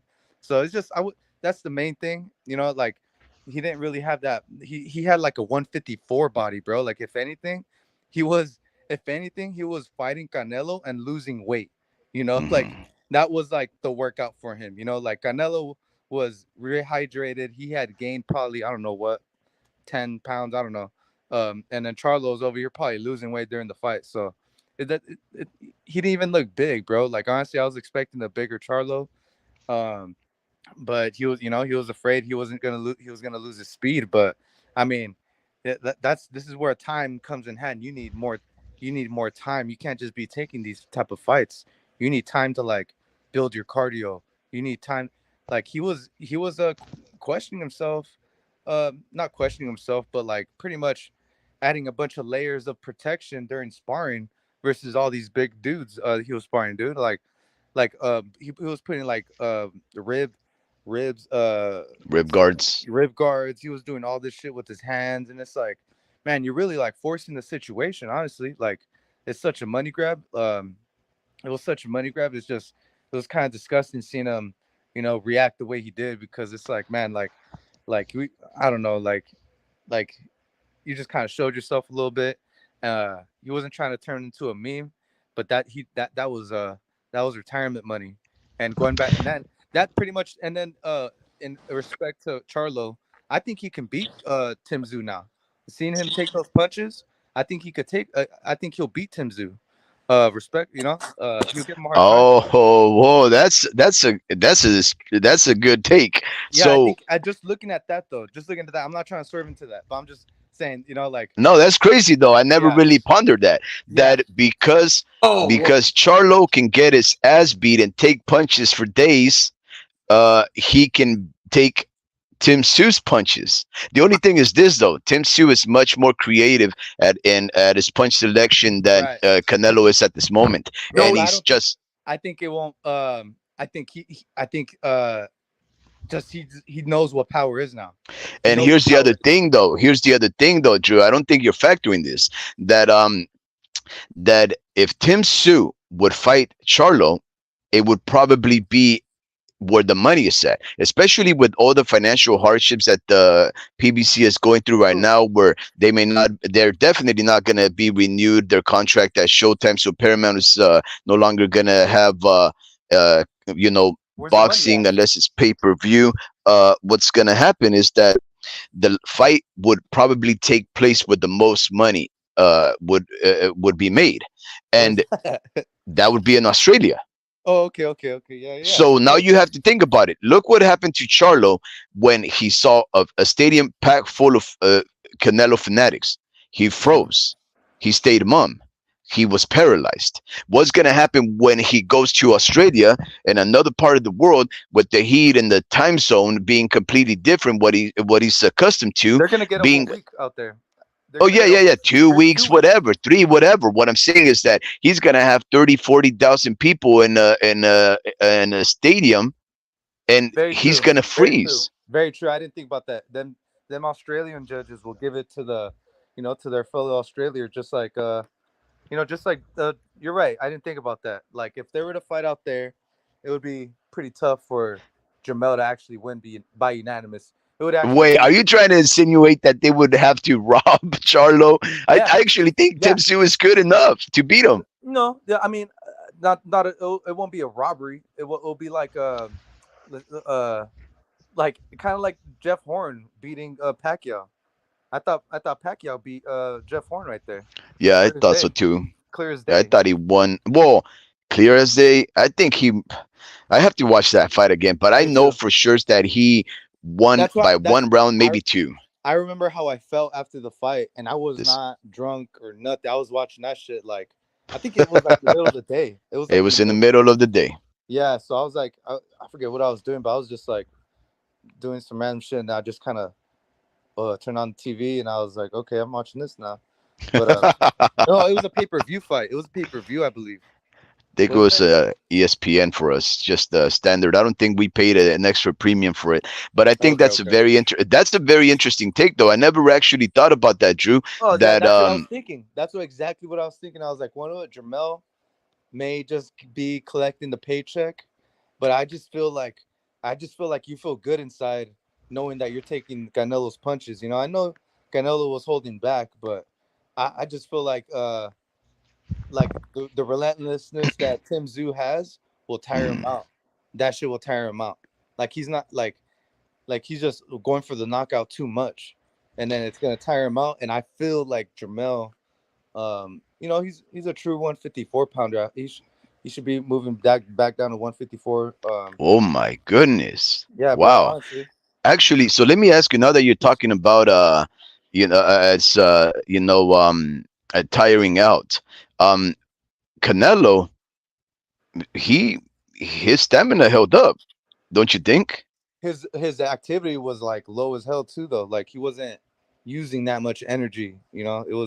It looked really effortless for him. Like it Yeah, just that didn't. is true. He's not He a high like output fighter, though. Yeah, I mean, we've seen higher outputs and we've seen him kind of like take deep breaths, but he did not take a deep breath. I think for this whole fight, like he didn't need to. I feel like he didn't put his body, and nor did Jermell make him put his body through such through kind of like Floyd. was making Canelo do. He was making him waste his energy. He wasn't Mhm. really making him waste his energy. He wasn't really making him react to nothing really. And it was like, yeah, it was just a shit show, honestly. Like I was still kind of baffled about the previous results in Lubin Ramos. Did you guys talk about that? No, we haven't talked about Okay, that. okay. We'll I talk about wasn't too that after. impressed with any of them either. Yeah, we'll talk But about that look, after. so let me just read a couple of um, comments here by our listeners. Mr. Adam Hurley, he asks, and I'll ask you because I think, homie, I told him what I thought about that, which is that I think we may be jumping the gun when we talk about Canelo fighting Benavides because Benavides really has to get past his opponent. But he says that he really wants to see Benavides fight, and Canelo continues to say no. Um, and all he asks is, he says, all I ask is give me a good reason why Canelo should fight someone besides Benavides when that's what the fans want. Even Charlo. Um, and Dreamer Vargas, uh, thank you very much, Dreamer Vargas, for chatting with us. I've seen you around here a couple of times. You know, good bro right there. And so Uh, the that was the worst caca I've ever seen, and I think yeah, he's referring to the Canelo versus Charlo fight. yeah. What about you, Drew? Let me ask you. Were you not entertained? With like, what do you mean, like Was with the whole entire fight or look, the? well, yeah, okay, yeah. Let's go there. How was your money spent? Was your $85 worth it? I would say so. Uh, because I actually managed to, sit my ass down and watch the whole fight. And I mean, Excuse me. like what? Not, I didn't watch. I came in right when they announced the Elijah Garcia results. I came in, and I was watching. So you missed the Elijah Garcia fight. Yeah. I did. Actually, no. I got the last round. I got the last round of it, but I seen how bad he looked, and I was like, oh shit, he about to take So him out of this. okay, did you make look? If I'm not mistaken, if you pay through the Paramount or Showtime app, if you pay pay-per-view there, you have no replay value. I got it recorded though. I recorded it. Wait, hold on. Why? I What? want Why? to go back to something you guys said. Oh man, he said I recorded. You guys Real said, talk. I recorded it. hold on. Wait. I'm just saying. Look, if you pay through the Fight app, Whoa. you get replay. So you're good. You can just buy through the Fight app, and I you don't have get Paramount though. no. Huh? Oh well, I paid through the Fight app, and I believe that I have replay value. So I'm just letting you know if you guys ever have to pay per view and it's a Showtime event, please do not buy through Showtime because they will not let you Yeah. replay it. So It's gonna be Amazon after this. Amazon Prime. so you don't think it's the zone? Oh, is it? No. I'm just saying you don't think the zone has a shot at picking up the PBC? No, I just read something. I'll send it to the chat, but Okay. Amazon is going to. Amazon's pretty much in the front runners to take over the contract. Not even Okay. the zone. Hey, homie Ricky, you were gonna interrupt us rudely when me and Drew were having the best time of our life. No, man, because you guys said something that, oh, Jermell Charlo taking Canelo's power is confident now to beat Tim Sue. Hey, Bro, can you hear y'all him? take, I listen, can't hear him. listen. Tim Sue, Hey, can you hear bro, him, Drew? Tim Sue I ain't could hear him. shit, dog. Unfortunately, All right, Tim Sue, he's nothing, bro. Like, oh my Jermell, God! Look, no, look, look! listen, Jermell Wait, went in there. whoa! Who? What do you mean he's nothing? Isn't he the guy who knocked out Tony Harrison in the first Wow. fight with no And repeat? again. Hold on. And what did Jermell Charlo do to God, Tony? What did he took Jermell two do to fights. Tony? He took two fights to beat No, that guy. first and foremost, no, he beat him in the first fight. The judges Did he? gave Tony, listen, the Look, I judges get gave that. Tony, wait, whoa, relax, Mr. Party Boy. The judges gave Tony the first What? fight. Everybody saw Jermell winning that fight. Okay, everybody. Then Who? Jermell had to Not knock him everybody. out. Okay, now Tim Sue, bro, why are you guys gonna Oh. give Tim Sue all you all? you also said something that he has better punch selection than Canelo. Bro, in what sense? Are you Because agreeing he with me? knocked out. Bro, hold on. You're agreeing with me? That was some crazy shit that you guys just try to slip Yeah, he by is. there. That Okay, was some cool. crazy shit that you guys try to slip by there. That was the I'm confused. what the fuck? Homie Ricky, Wow. how can Tim Tszyu not have better punch selection than Okay. Canelo? Canelo has 2 punches. No, that's not all he has. He has more than that. That's Bro, all he threw. listen, And that's all he listen. does. That's all he No, threw. He doesn't even, God forbid I say this, but Canelo doesn't have a jab anymore. Bro, Yeah, that was literally the best punch that he was landing on Jermell Charlo the whole night. Yeah, God. that's all he needed. Hold on, bro. Listen, Go ahead. all right. This is what I gotta say. You got time Tim now. Tszyu in his last fight against Tony Harrison, he fought like Canelo. He had a high guard and he would look very fast, punching in between. Tony would throw nothing but a fucking jab, and then boom, block, right hand over the top, left hook in between. Tony Harrison played himself. He looked like a fucking idiot. Okay, I'm not gonna give Tim Tszyu all this credit because that's the same Tim Tszyu that got dropped by Terrell Gausha. You think Terrell Gausha is gonna beat Jermell Charlo or get dropped by him? Come on, bro. Listen. So y'all, none of that made any sense. He does not have better punch selection, or he's more versatile. No. Speed said that he had better punch selection than Canelo. You, Drew, said that now he can take Tim Tszyu's power. Jermell took Canelo. Listen, Jermell took Canelo because Tim Tszyu ain't gonna make him $15 million. Jermell beat everybody at 154. Tim Tszyu is just a new kid on the block. Tim Tszyu is just a new kid on the block. He's fighting guys like Brian Mendoza, who, again, no disrespect to Brian Mendoza, but he's a nobody either. He's the same guy that got beat by Jesus Ramos. He was getting his ass beat by Sebastian Fundora. I'm going to say that he landed a very good lucky left hook to the chin on Sebastian Fundora. I don't know if and Sebastian Fundora isn't this killer. So no disrespect to Fundora or no disrespect to Brian Mendoza. They're very good fighters. They're not very good. They're good fighters. They're decent. But this is who Tim Tszyu is fighting, okay? Tim Tszyu would not be able to last 12 rounds with Canelo Alvarez. Canelo would knock him out. I think so. That just lets you know that Jermell actually had some talent. Yep. The problem was that Jermell was afraid to open up. Did he sort of say that Fundora is not a killer? He's not a killer. Okay, so even though he's destroying everybody, look at how he made Lubin look. Look at how look what he was doing to Mendoza. He's not a killer. Can I ask? Like, I mean, just because he got beaten, he hasn't faced the top echelon of 154 fighters with only Charlo. Did you see how he looked against the same guy that Tim Tszyu knocked in one round? Okay, wait. Let's Drew smoke. Let's see. Yeah, it was good. It was a good fight. It was actually Ocampo came he was good. Bro. So what's a killer to you? What's a killer to you? Bro, did he beat Ocampo? Did he won? Did he beat Ocampo? Yeah, he beat Ocampo. Okay, so Ocampo was good, and guess what? Fundora overcame.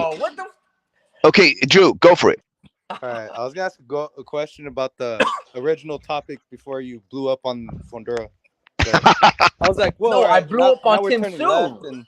Turning left, and we're going downhill, and then I was like, "Damn, I'm almost forgetting. Don't forget." Okay. I was looking for a paper and pen right now. I was about to forget. All right, man, go for it before you forget. I'm not gonna get it off. But I was gonna ask Rick a question. Before this fight, did you think Jermell Charlo was capable of beating Tim Tszyu? Yeah, I've always known that Jermell could beat Tim Tszyu. I didn't know. This proved it for me. Yeah, no, like I knew he could always beat Tim Tszyu, but I also knew that I wanted to see the fight, and that was a good fight. I would have rather watched Jermell Charlo fight Tim Tszyu than fighting Canelo Alvarez because I knew this was going to happen to Jermell. Yeah. Look, bro, Jermell, we talked about it before I started having internet issues. He was demoralized. Everybody abandoned ship. Yeah. People are disgusted by Jermell and his lack of being brave. They're giving him no credit. going 12 rounds against Canelo.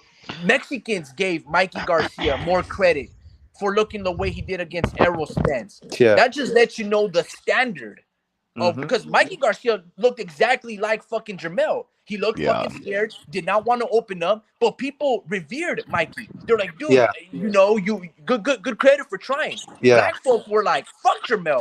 We don't claim that dude. So that's Yeah, just that the was harsh, standard. guys. That was harsh. Absolutely. That was So I very just harsh. want you guys to notice that. So the discrepancy and the so Jermell not only got demoralized, but he lost the Terrence Bud Crawford fight. Crawford walked away. He goes, I don't want to fucking fight that dude no more. Not after that shit. Is that the truth though? Does that mean he's not gonna fight him? Like, Well, like that's a very good question. I don't really know. If I'm Bud Crawford, I'm still fighting Jermell because he still has like 6 belts: the Lineal, the Ring, the WBC, why. the WBA, IBF. He might not be undisputed, but he still holds that title. And then you can go fight Tim Tszyu. So if I'm Bud Crawford, I'm like, bro, relax, bro. Just Yeah. Yeah, because you know Canelo what? made him, just because Exactly. Canelo made, wow. Just yeah, because that's Canelo what I'm made thinking. him look like that doesn't mean you can make him look like that. Exactly. So it's Exactly. just That's like, it. relax, bud. You're just a victim of the time right now. You know, you can't Yeah. do what Canelo did to Jermell. And Jermell Exactly. has to stand on that. He's got to be like, look, just because I got beat by a great fighter moving up 14 pounds, don't mean you can do that, bud. I will fuck you up. If he Yeah. says that, oh my God, everyone's going to be talking. But right now, Jermell was demoralized in that fight. I'm sure that he was embarrassed, but really, you don't have to be embarrassed. You did okay. You did okay. Like, you did what Mikey did. You did what Joshua Clottey did against Pacquiao. You did what Chavez Jr. did against Canelo. You just survived. Which is not great for, like, No, future fights. no, but, like, it's not great, guys. It's not great. It's not great. And I, just because I'm not trying to be harsh towards Charlo and turn my back on him and start calling him a coward and nothing like that. We do have to accept and face facts. This is the reality of what happened. Jermell Ironman Charlo decided to skip out on the opportunity to become the Johnny come lately, the guy who everybody would be talking about, the guy who beat a shoe-in Hall of Famer 2 divisions up from where he's fighting at his optimum. He had the opportunity to beat the man. I don't know what would have happened. He would have been a 2-time undisputed. He might have even felt himself so well at 168 that he could have taken on fighter psych Plant and Benavides, and the winner between Benavides and Andrade. You don't know what would have happened if he had just ventured out and fight. And you know what? He shirked at the moment. He shrunk. He became paralyzed. And I'm not trying to say anything bad about Jermell Charlo at 154, but this is nothing to give him credit about. Just because he survived is not good enough. You missed out on the greatest opportunity, and you will not go. You will not go in the Hall of Fame as a result of that. People are gonna look. Have we ran the whole record? We ran the whole record, Drew. The homie Ricky and I. There's at least 12 fighters that he could call up right off the bat that are gonna be shoe-in Hall of Famers. And of course, Jermell Charlo will once get there, but is it gonna be when? 10 years from now? 20 years from now? Listen to me. Jermell Charlo, believe it or not, he is a Hall of Famer. Thank you. Believe it or not. Yeah, I think so. I'm just trying to be a jerk. Believe it or not, believe it or not, his 2 fights with Brian Castano are better than Canelo has since Triple G2. Yeah. We said this. Jermell is a knockout artist. His fights with Tony Harrison, especially the rematch, is better than a lot of Canelo's fights of recent note. Like, I can name you Castano 1, Castano 2, Tony Harrison. Those 3 fights right there are very entertaining fucking fights. That was his ticket right there. Absolutely. So, but okay, guys, we know that the Hall of Fame is a pretty ridiculous notion. There's many ways to make it. I'm just being a jerk, but nonetheless, this doesn't erase the fact that Jermell Charlo turned the greatest opportunity of his life just for money, to survive, and for money, instead of legacy, instead of being the man, probably being lineal, 2-time undisputed, No, no, Have he look. done though a two-weight classic for where he started, he would have had the biggest fights at 168, maybe the biggest fights with Terrence Bud Crawford, who's probably closer to fighting at his weight than the other way around. It's ridiculous. There's He You so said betrayed himself, and he betrayed the quote unquote culture. That's a fact. about 40 minutes ago, you stated that Jermell, had he fought and actually opened up, that he might have beaten Canelo. No, I don't think he would ever beaten Canelo. But what he Why could not? have done, listen, what he could have done is go out on his shield for 5 or 6 rounds, get knocked out by Canelo. But let's say maybe he wobbles Canelo. Let's say maybe he cuts Yeah. Canelo. Let's say maybe he Exactly. actually snaps Canelo's head back. People are going to give him more credit Yeah. that way. For Then that. what the fuck you just did this But Saturday? Don't do exactly. whatever you did this Saturday. It was And the same how thing do with you not? Canelo. How do you wobble Canelo? You throw Hold on. punches. Or you just catch him as he's opening up and throwing, and you Now punch you throw with him. knees. So throw knees. another thing is this: Get out of here. people will give Errol Spence more credit in the way that he looked against Bud Crawford than what Jermell did against Canelo. Yeah. That's just a fact. So even though Errol Spence, a lot of people say like, "Hey, bro, you ain't got it anymore. Hey, bro, you damaged goods." You know, people are still gonna. There's honor and respect towards Errol because he lived up to what he said and he was going to do what he's gonna do, and he still Yeah. gave us the Bud Crawford fight. Jermell, bro, he lost everything. He should never Yeah. have fought Canelo. He should have fought Terrence Bud Crawford. He should have fought Tim Tszyu. He should have fought those fighters. Hmm. You know, but I will say this: maybe it's the same thing like Tyson Fury, right? Taking on Francis Ngannou first before Legacy and Alexander Usyk. Usyk could beat Fury, and if he gets beat by him, Francis Ngannou don't happen for Fury. Same thing with Jermell. If Jermell gets beat by Bud Crawford or let's say Tim Tszyu, that Canelo fight ain't never happening. But here's another thing that happened. Because Jermell got beat so bad, and a lot of people can't differentiate between Jermell and Jamal. No one's asking for the Jamal fight versus Canelo now, the older brother. So Why he would also they? messed up. So that's what I'm saying. So he also, because of the way he fought, right? Nobody No, wants to no, see I don't think Jamal it's versus just that. Canelo. I don't think it's So just that, they messed Ricky. up the bag. They messed up the bag a couple of times, and right now, I don't know where Jamel goes from because Tim Tszyu, obviously, that Tim Tszyu fight is the next big thing. But now, like Drew was saying, now you have to go to Australia because people here in America are Speed was saying disgusted by that. you. Your quote Yeah. unquote culture, is not gonna. They don't respect you right now, and there's no That's way to earn their hearts and minds unless you no. go knock out Tim Kasu over there in Australia. Then you might Oh get the God, why are title you back. calling him Kazoo? Because that's what That's his Jamel dad's said. name. That's Costa's. No, That's no, his his name is Sue. Sue. The T is silent. But his It's not dad, Kazoo. his dad's name was Costa Zoo. His dad, Yeah, Costa Sue. He was yeah. actually one of my favorite fighters as I was coming up. Do you Oh see yeah. that Yeah, little who did he? ponytail? Did Did you you have see his that little poster? ponytail? I was like, oh man, the poster. I had the little action toy Oh what? They make figures. with the action grip. So okay, let's just include a couple of things. Terrence Crawford should not be disparaging uh Jermell Charlo as if he has anything to do with this, as if he now can turn away a Charlo fight like if he would somehow do the same thing that Canelo would. One. Second, Charlo, he Oh, wow. shirked at the greatest of moments and he betrayed the culture and he sold the booty.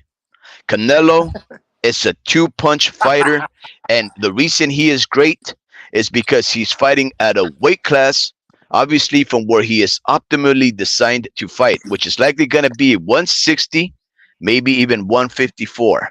But the fact that he's accomplishing so much at 168 and even testing himself at 175 makes him one of the greatest fighters of all time. Let me Now, ask you this. Let me hopping on ask to you other this. things. Let's do this. Another No, controversy. No, Here's no, the let me thing. don't ask you swerve, this. don't swerve.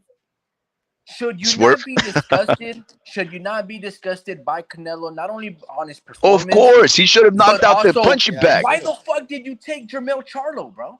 Whoa, whoa, whoa, whoa, whoa, whoa, whoa, whoa, Why the fuck would you whoa, whoa, fight whoa, whoa, Jermell whoa. Charlo? Yes. So look. Facts. That's my question to you Here's guys. the thing. Here Just cherry pick. Look, well, you know what it is. You know what it is, homie Well, Ricky. what is Drew, it? I'm we know this. confused. There is a 3-fight deal, right? Canelo has to have fights so that he can win at least two of them. The last one, the big guy, the big boss at the end of the road, that's It's what who? matters. We don't know who it is. We don't know who it is. But what we know is that Canelo could, PBC, Showtime could not afford Canelo losing the first fight. Maybe the second one, yes. But they have to make it so that he makes money 3 times. Now, the fight provided enough intrigue. Obviously, the culture fell for it. Um, but at the same time, it was what I've always told you guys. You guys are all about the moment. You guys are all about the novelty. I say no. Give me the fights that are placed in line because you got in there. Like Mr. Hurley says, how come he hasn't fought Benavides? Well, Benavides Sucks. really, hasn't done anything recently to deserve it. Yes, he did beat Plant, and that should get him there because it brings him that momentum. But now he's going to fight Andrade, the guy who Canelo arguably ducked at 160. So he's getting himself into those kind of circles that tend to discredit Canelo. So now Canelo is getting that momentum from that fan base that's always, been his detractors. So he's moving himself correctly and he's picking himself in line to fight the guy. So what I'm Wow, saying is this: we that's don't crazy. know. We don't know. But I know this for a fact. You think Canelo picked a 154 fighter? No, Canelo had nothing to do with it. It Whoa. was their offering. There was their offering, and they Wow. probably Okay. looked at, if you beat the little guy, you can beat maybe the homie Ricky said, if 154 Charlo puts up a very good fight, but he still Oh loses, god, guess what? 160 Charlo is that's gonna put up a horrible. better fight So because That's he's what you're crazy. bigger. saying to me, let me just let It's me all just conclude business, this. guys. So It's what you're saying business. is this: the PBC is now on the side of the Mexican. They It's in the built side up. of the money. Hold on. They built up their black fighters and they sent them to the slaughterhouse to get They were fucked gonna up by do it to Canelo. Errol Spence. They Hold were up. gonna do it to Errol Spence That's what I'm saying, bro. They were gonna feed Canelo, Errol, Jermell, and Jermall, because bruh. it makes money. What I'm trying to tell you, you guys, Wow, that's crazy. look. Unbelievable. You guys really must think that Mr. Al Heyman is the savior for black fighters. He's a money making machine. He's No, no, exploiting no, these no. men for He was money. all of he was about that. He was about that because he fed all the Mexican boxers to Tank Davis. Like, bro, Leo Santa Cruz was like inactive for like 3 years. Hey, move up 3 weight classes and get knocked out by Tank.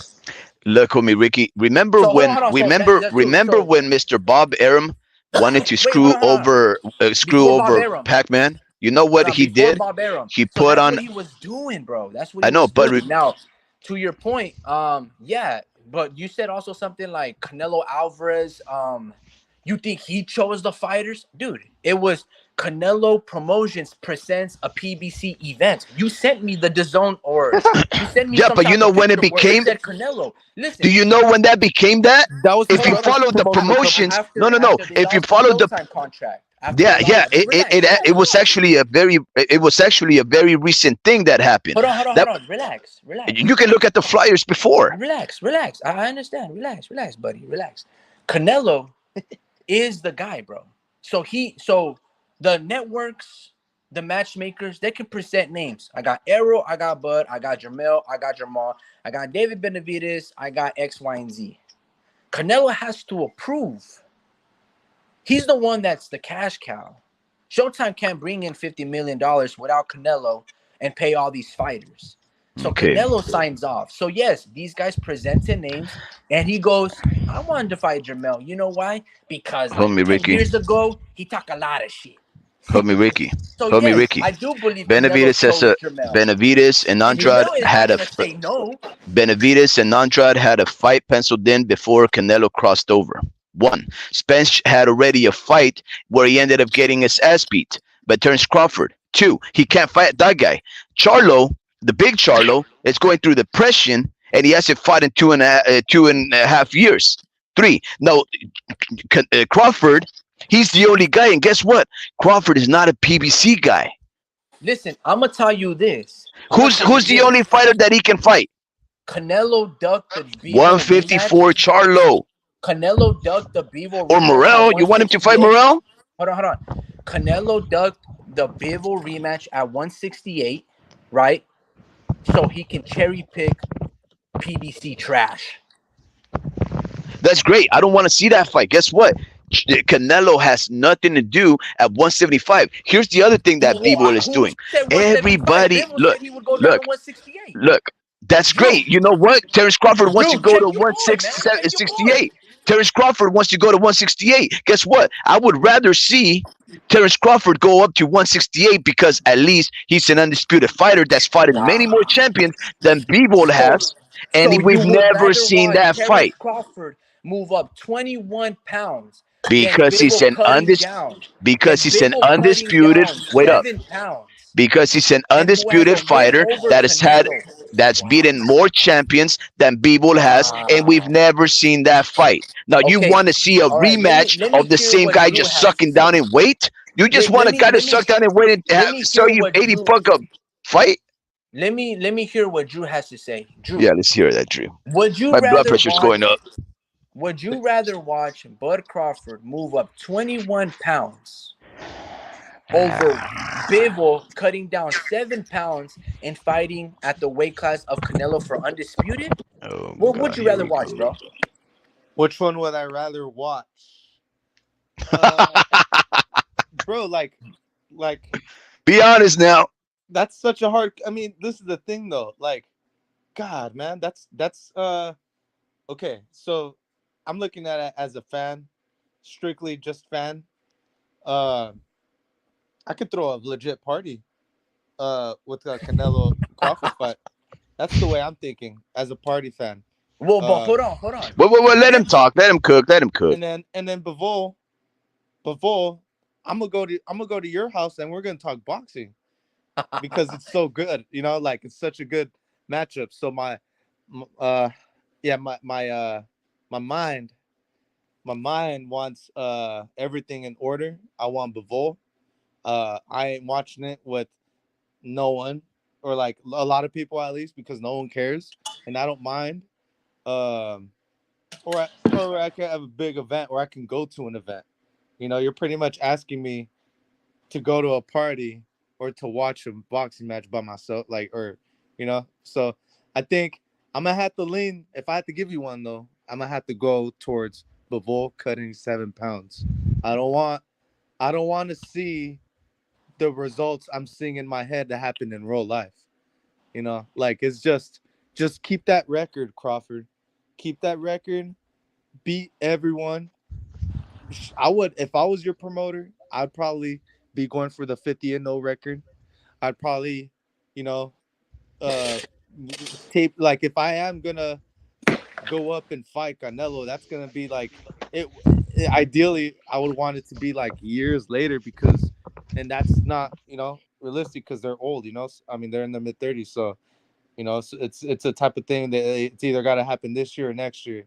After that, it's too late. I feel like, but so so with that being said, I rather just have them fight Bivol, let them have their own legacies, and I just want Crawford. I really want Crawford to actually retire undefeated, and I want Huh. Canelo to knock out Benavidez. Those are the things that I want to happen as a fan.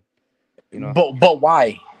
but why? Because Benavidez isn't that guy that everyone thinks he is. I just feel like he's just a hard worker. Like he's just a driller. Like when he works out, if he were to work out with us, he would like in the gym, boxing gym, because Coach Dan, like he likes like drilling workouts and he does, Yeah. you know. Sorry, I should have clarified the Uh, why. Not. I'm saying why do you want to watch David Benavidez and Bivol versus Canelo rather than Bud Crawford? Because it's simply more fair. oh, you would. Oh, you said. I thought you said Bivol versus Canelo. No. I know, but you also mentioned David Benavidez, and I'm asking you why do you want to see Bivol and Benavidez versus Canelo over Bud Crawford? And it's basically because it's more competitive and it's Yeah, more fair. yeah. Right? It's a You're bigger. asking a welterweight to move up essentially 30 pounds and Yeah, fight because Canelo Alvarez. This is what Speed is saying. He'd No, no, rather no, watch no, no. Bud. Come on, come No, on. No, no, no. no. That's Because not I what it asked said, Drew. dude. Hold on. No, That's not what Speed. it said, bro. Speed. I literally asked the same question to Drew, and Drew said, and I'm gonna prepare, and I'm gonna just keep it short and concise. If I watch Bud, it's a mega event. It's a party. If I watch Bivol, I'm gonna be like a studious, avid fan. And here's the thing, just to put some yeah. correction, whatever fan base that Canelo has, every one of those Instagram followers, they know of Bivol. Now, are they going to support Bivol on a pay-per-view? No, No. but they know Bivol as a guy who recently just beat Canelo Alvarez. So Bivol has a legacy that's tied with Canelo. So everybody would want to watch an undisputed fight between Bivol and Canelo Oh yeah, over fuck Bud yeah. Crawford versus Canelo, because one has to only lose a couple of pounds, and he said that he can easily make, supposedly, Okay. even though he's never So was made it that in your his question? career. And then they're asking another guy to move up essentially 30 fucking pounds and fight Canelo Alvarez when you just saw Well, a dude struggle for life just moving up 14. was that your So question, Speed, Rick? so Speed was saying, I would rather watch Bud Crawford. And then Oh, Drew okay. was like, I would rather watch Bivol and Benavidez. No, And no, that is no, fucking no, correct. no, no, That's no, Drew. correct. Look, Yeah. that was look. That was That's look, what you said. look, look, look. Look, no, you tried to. The question before anything was why did Canelo fight Charlo? And I told you everybody was out of the question because everybody had fights penciled in. That Now, was a different question. no, no, no. Well, look, That's a different question. Yeah, that was a different look. question. Oh yeah, yeah, yeah. But between people, look, guys, we saw what happened. The reason, and in fact, here's I'm just gonna be completely forthcoming and honest and tell you why I actually was excited about this. Halfway excited, not completely excited, but halfway excited. Either Because are you or remember, aren't. no, no, no. Remember, I had said that no fighter has anything to do it should never be jumping so many weight divisions because it's a cash grab. That's what I said. um but if you go past that whole cash grab thing and you look at the fights and the styles and everything, you have to understand that Canelo has at least three ways on how to beat him, right? You have the simple 1-2, use your reach, and That's not the only block way. good. That's b-ball. You can actually stand your ground, box and jab and do stuff, and use your Bro, power like Triple G. And then you can completely outbox him and move and just pot shot him and do things like that and make him make mistakes like Mayweather. So there's at least three ways to beat Canelo Canelo. Canelo's ways of beating his opponents is like a combination lock. You have so many combinations that he has so many combinations to go off of. It'll be it's typically, the same knockout that he gets them with, but he's knocked out dudes with his left and his right. So going back, right? We have a fighter that's knocked out every one of his opponents. What's it called? At his weight class, which is 154, Charlo. Wait, no, he's not technically knocked out some of them.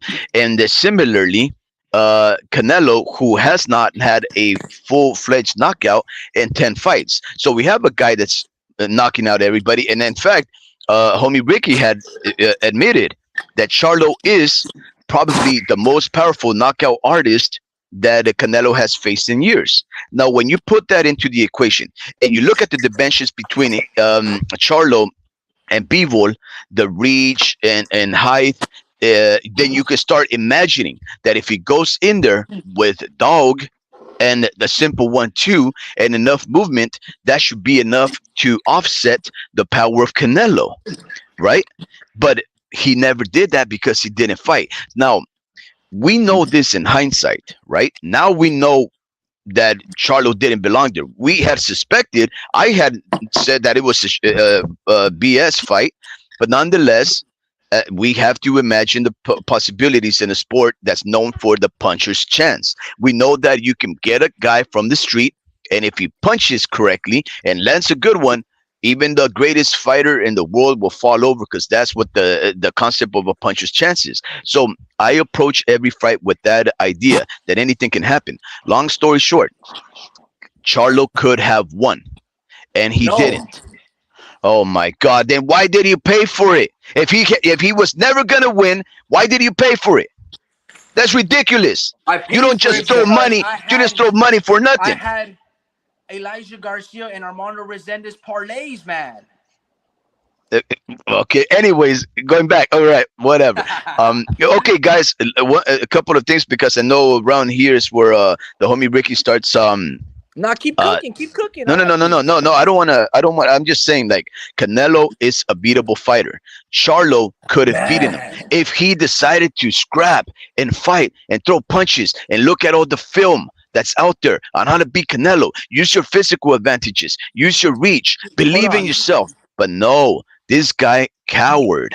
Wow. Not coward. No, no, no. I'm not saying the word coward. I'm saying coward. Like he trembled Hold on. at the opportunity. And I'm not saying he's a coward. How many fighters of the 70 fights that Canelo has, how many have beaten Canelo? On paper, well, Yeah, on paper. two. Wait, Okay. yeah. And what are the names of these fighters? Well, Mayweather and Dimitri Bivol, Who's Floyd Mayweather? a Shoe and Hall of Famer, and according to him, the best fighter that's ever lived. The best defensive fighter, or one of the best defensive fighters in the modern era. In the modern era. 22-year-old Canelo Alvarez. 23-year-old, yeah, but Okay. 23-year-old Teofimo Lopez under became what undisputed. context- And under what context did Bivol beat Canelo Alvarez? Look, let me tell you something, The Ricky. reason I bring these things up is because you said Canelo is a beatable fighter. I'm gonna be completely honest with you. I don't think Canelo is a beatable fighter. I think he is. Look, you said something earlier, like an hour ago. You said something that, look, Canelo's flat-footed. He throws predictable punches. It's the same punches. There's no punch creativity. He doesn't throw straight punches. It's not a 1-2. A lot of people are very dismissive against quote-unquote, and even Oscar De La Hoya, against fighters that have slow feet. When in reality, I would rather be Canelo. I would rather have Canelo's base, his stance, than I would of Jermell Charlo. Just Yeah, because you without can doubt. circle side to side, just because you have lateral movement, that doesn't. And just because you quote unquote have better feet, doesn't necessarily mean you have better feet. Because as you're circling side to side, you can't really load up on your punches. You can throw check hooks and then, pivot and be elusive. But I would rather be the stalker if I do it properly, like Canelo, because I'm always in my base, right? Like, look at Triple G. He can circle out if he wanted to, he can bounce on his feet. But guess what? A lot of people are dismissive of being or having cement feet when in reality, you're being dismissive of having power. You see, Jermell Charlo, when he knocked out Brian Castano, or when he fights Brian Castano and he stands toe to toe, that's what Jermell Charlo wants to do. He's, like you said, he is Canelo's most accomplished fighter in terms of being undisputed and knocking out champions, right? Jermell Charlo. You think Jermell Charlo in that night wanted to be and circle out and be this elusive fighter? Absolutely fucking not. He wanted to knock out Canelo, but you know why he couldn't? Because he didn't have Canelo's power. So when everything is said and done, you think Erislandy Lara wanted to run around and circle away from Canelo if he could knock out Canelo? No. Well, but So homie Oscar De Ricky, La Hoya, when he how tries to circle out against Felix Trinidad, I would rather be Felix Trinidad, or in this case Canelo Alvarez, and fuck you up than be the runner. no, see, I see it differently. How so? I think Charlo didn't. You said it. You said he didn't have Canelo's power. No, the only thing is he felt Canelo's power. That's it. He never knew what his power was at 168. Why? Because he never threw with conviction. He never threw with determination to harm. It was everything defensive, just No, based he off the tried. power. He No, I tried don't with the think he left did. hook. I He don't tried think he with the did. left Oh hook, and he God, that landed was it. on Canelo. And guess And what? he didn't do more of it. Like, as soon Because as you here's the saw that, thing. you keep doing it. Bro, No, now did you see how Charlo gave him his best fucking hook punch, bro? It was Yeah, perfect. it was a It was very good punch perfect. too. It was a perfect stance, and I Canelo love took that shit. I True, love how you yep. guys. I love how you guys are so dismissive and says, "Well, he tried. He threw Bro, one that's all punch you and he can do. landed it, and Bro, and then he there's didn't only do it so much. anymore. There's only so much you can do. He didn't have Well, the there's only. Hold effect. on. Hold He on. didn't have Hold the on. effect and Hold on. gave up Hold on. afterwards." Hold Hold on. on, Hold on. hold on, Speed. Did you know that Jermell Charlo threw more punches than Canelo? Boom. Did you And know that he threw more punches than Canelo Did he Alvarez? well, you land have to more say, punches? Whoa, hold on. That Because I goes could to throw a how lot of good punches in Canelo's the air. defense is. I, That goes against to what I am trying to tell you, bro. This is what I'm trying to tell you. Relax. Just a breather, bro. Just relax. oh God, get out of here. Okay, let's. bro, Charlo Oh, had okay, like the most perfect fucking stance when he I just landed fucking that with you, hook bro. on Canelo. There's only yeah, so much you can do. What is he gonna pump iron in his break in the 30 seconds that he has? He's gonna bench. He's gonna bench real quick and then try to yeah. knock him out I again. guess you're right, Drew. I guess you're right. He throws one punch, it doesn't have the desired effect, and you should stop fighting. Let me tell you Yeah, guys something. Did you yeah. Go guys out with the know? throne. That's why. Stop fighting. Make him knock you out. Go out with Hold the on. throne. Okay, Did you Like you know, said. Speed? Did you know, Speed, that Jermell Charlo actually threw like a 5 or a 6 punch combination and Canelo never did that? yeah, I saw that. I saw the fight. Okay, and guess I what? paid for the fight. How many punches of those 5 or 6 punch combinations did Charlo think land on two. I Canelo? think two, and they were blocked. Yeah. Exactly. So look. So going back, let me just throw you guys a curveball. What does this mean? Because this is the other stuff, like the intangibles, right? The stuff that has nothing to do with the calculable, the things that have nothing to do with the definitive, the things that we don't know about. For example, did you know that the weigh-in that we saw was ceremonial? Because the actual weigh-in had taken place many hours earlier in the day. Did you Yeah, guys know so that? you said that an hour ago that Devin Haney did something similar to Lomachenko. Canelo did the same thing to Jermell Charlo, bro. Yeah. So what do you think that means, though? Do you think they're just like, you know what, we made weight, we're here, let's just cut ourselves a break, let's just go and have No. breakfast? I think based on how big and imposing Canelo looked, I think Canelo struggled a little bit making weight because he looked bigger in this fight than he did against John Ryder, than he Mhm. did Yeah. against Callum Smith. He looked so big. So he was like, you know what, dude? I don't want to be, depleted with water retention that I just want to fucking make this weight at 7 o'clock in the morning and then just rehydrate. And Jermell was like, bro, I'm not gonna fuck up 15 million. So yeah, do whatever you want. You know what I mean?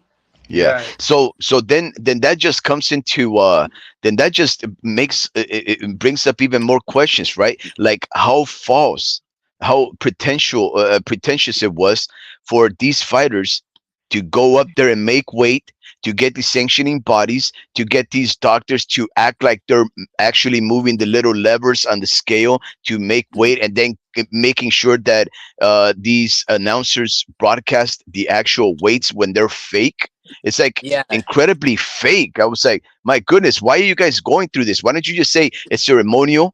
But the thing is this: why did the weigh-in take place behind closed doors with no press? Like Because it's that's what I'm ridiculous. telling you. I It think happened already. Canelo looks so big, bro. Like very good, very strong, very defined, still very muscular. I think Canelo is more interested in moving up to 175 than giving those 168 pounders a chance to become champions and undisputed. Yo, wow, man. Look, I know that we haven't Same thing had a with Devin live in like Haney. a week, but are you Same, guys just dropping all kinds of bombs on me now? listen, same thing with Devin Haney. Devin Haney is that's why he held that weigh-in against Lomachenko at 7 o'clock in the morning because he's more interested in going at 140 than giving the guys at 135 a title shot. It's the What do, same thing. what It's do you the think, Drew? same That makes exact sense, right? thing. Well, I don't know Dude, how it's are you consistent. gauging his interest in Who that Canelo's division? interest? No, Devin. Oh, I guess we're serving to Devin. Oh, because simple, bro. He's already at 140. He Yeah, But and you he know literally paid. what, But lost. he Drew? He paid. But literally he lost paid a for the. belt to He go to paid for. 140. But he paid for the sanctioning fee already for the 135 belts that he has. Yeah, but he lost the 135 WBC one. Yeah, with To who? Shakur, Oh, Yeah, Shakur. To Shaker. You feel me? But Shaker versus that Dominican okay. Edwin de los Santos. I didn't know Same that. thing with yeah, with Canelo. the WBC ain't gonna strip Canelo because Canelo has walked away from the WBC, and then now the WBC kisses Canelo's ass over the whole Triple G fiasco.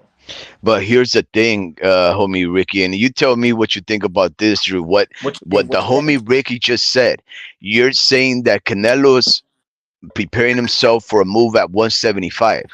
Yeah, Where does that leave the PBC? Like, what could the PBC offer him if he can't make 168? I don't know, but at the end of the day, David I Benavidez know would who. fight Canelo at Who? 175. You know what I mean? He I ain't got. Who, gonna I Drew? got. for that money. I know who. Who? Who?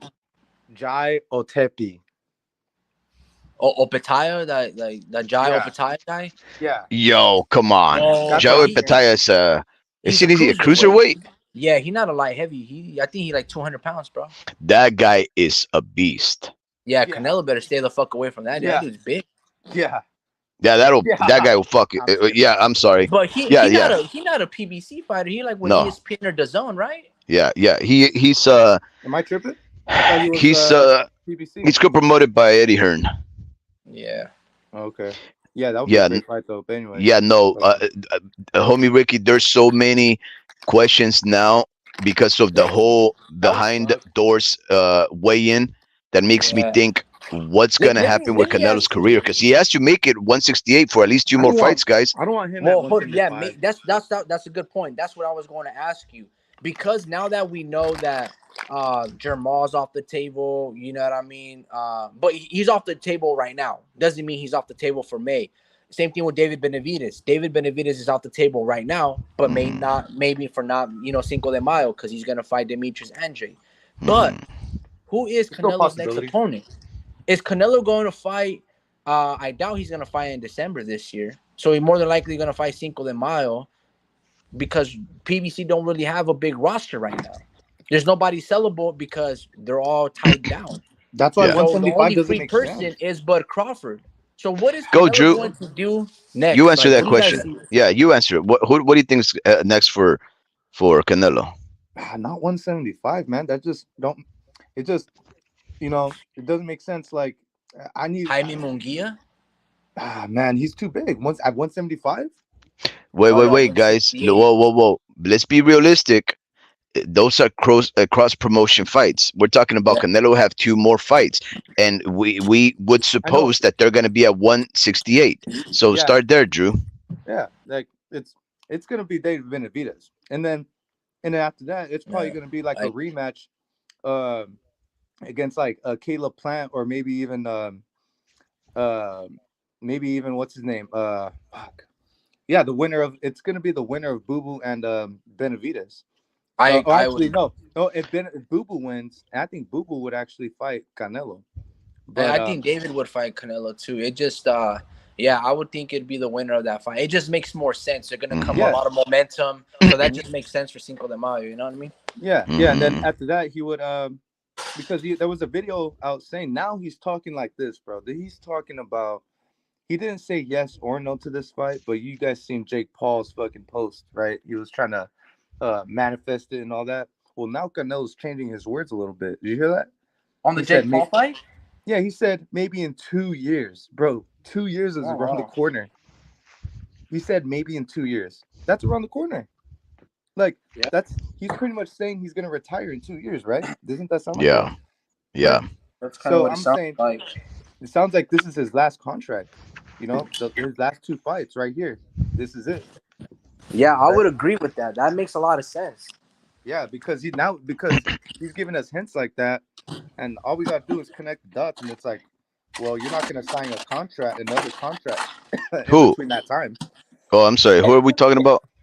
Canelo. Oh yeah. No, you're right. Sorry. What about you, Drew? What about you, homie Ricky? What do you think is next for Canelo? Yeah, I think Drew made a really good point. The winner of David and Andrade. Okay. Yeah, the winner, right? It's that's the best way to phrase that. The winner. We can't say Benavidez. We can't say Benavidez versus Canelo because Andrade is a serious threat.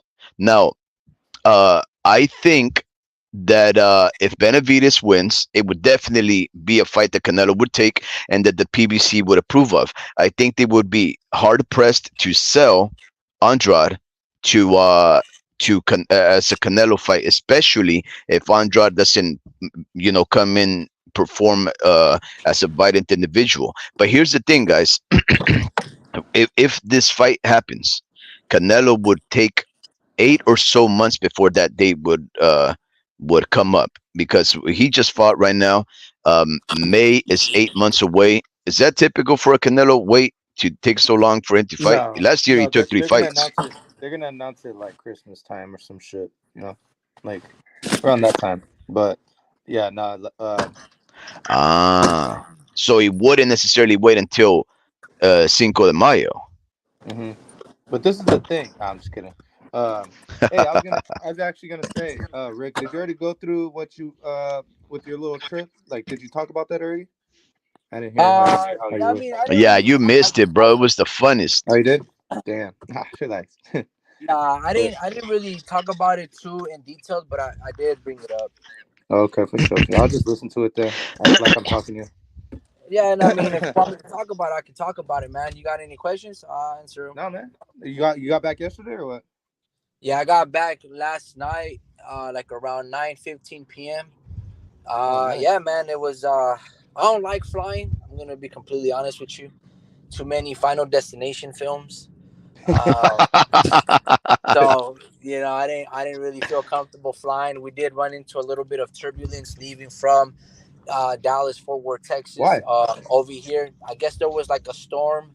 I'm not too sure where it was coming from, but it was a lot of shaky. You can tell that the pilot had to go on radio and tell like people, hey, buckle up, waitress, go back and it's gonna go for like 5 or 10 minutes of turbulence. It should be okay, but yeah, so Oh, it was just I thought like you pretty meant shaky. that happened. Um, I That I get already I went. get That went through that twice. The last two times I had gone on flights, literally the both flights, they were like, there's a little turbulence.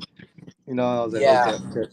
And there's another thing, like I get motion sickness when I'm not behind the Mm, wheel of a car or something. Same yeah, thing with like the boat, like when we went on that cruise. So I yeah. feel, my stomach gets woozy. So I just You're don't gonna really throw like up. flying at all. So it wasn't that pleasurable. How long was the flight? Um, it was about 4 hours, like a little Okay. like under 4 hours, which is not too bad. But when all you need is like 15, 30 minutes of, not paying attention with your antennas, so to speak, Mhm. you fucking start going through it. You start going through it. You got to start feeding Mhm. the fish all over again. Yeah. But yeah, I didn't really like flying necessarily, but Dallas, Texas was very impressive, bro. It was very That's impressive. bro. Did you hear about Floyd Mayweather's exhibition group match? You know what? My cousin Eric, he sent me like Mm. I don't know who he was gonna fight, but he was gonna have like Keith Thurman on the undercard and some other Yeah. people. Like elaborate on it because I don't know too much of the So, details. so it's a little messed up too because man, the date is messed up. Like, it's the same day as the Haney fight, and they're actually trying to get Gotti's son, a rematch. They're trying to build off of that commotion that happened after the fight. But yeah, they're trying to add Danny Garcia, Keith Thurman. They're not fighting each other, but I think they got their own opponents. But yeah, they're even saying Adrian Broner. Um, yeah, some guys like that haven't been around, for too long, But it's gonna be an exhibition match. But the fights, the undercard fights are actually sanctioned, and they're actually legit. So they're not like exhibition match, just the main event, So it's kind of an attention seeking thing, like for Floyd, and I'm like, bro, like that's pretty messed up for Devin. And people are saying that there's Floyd smart because he's actually Devin's actually leaving. They're saying that Devin's leaving a lot of money on the table, not like promotion or anything like that, but the way he's actually managing these tickets for his event. They're not letting people buy it, so people don't know whether or not they're gonna go to it or not, So Oh shit!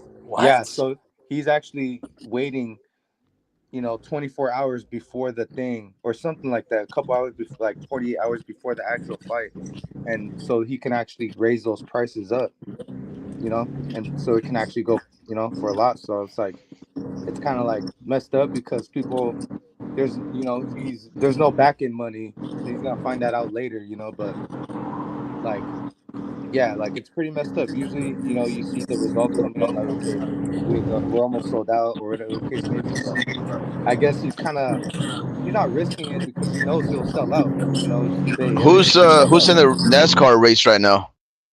Not me. Here we go. Okay, But somebody's in the NASCAR race.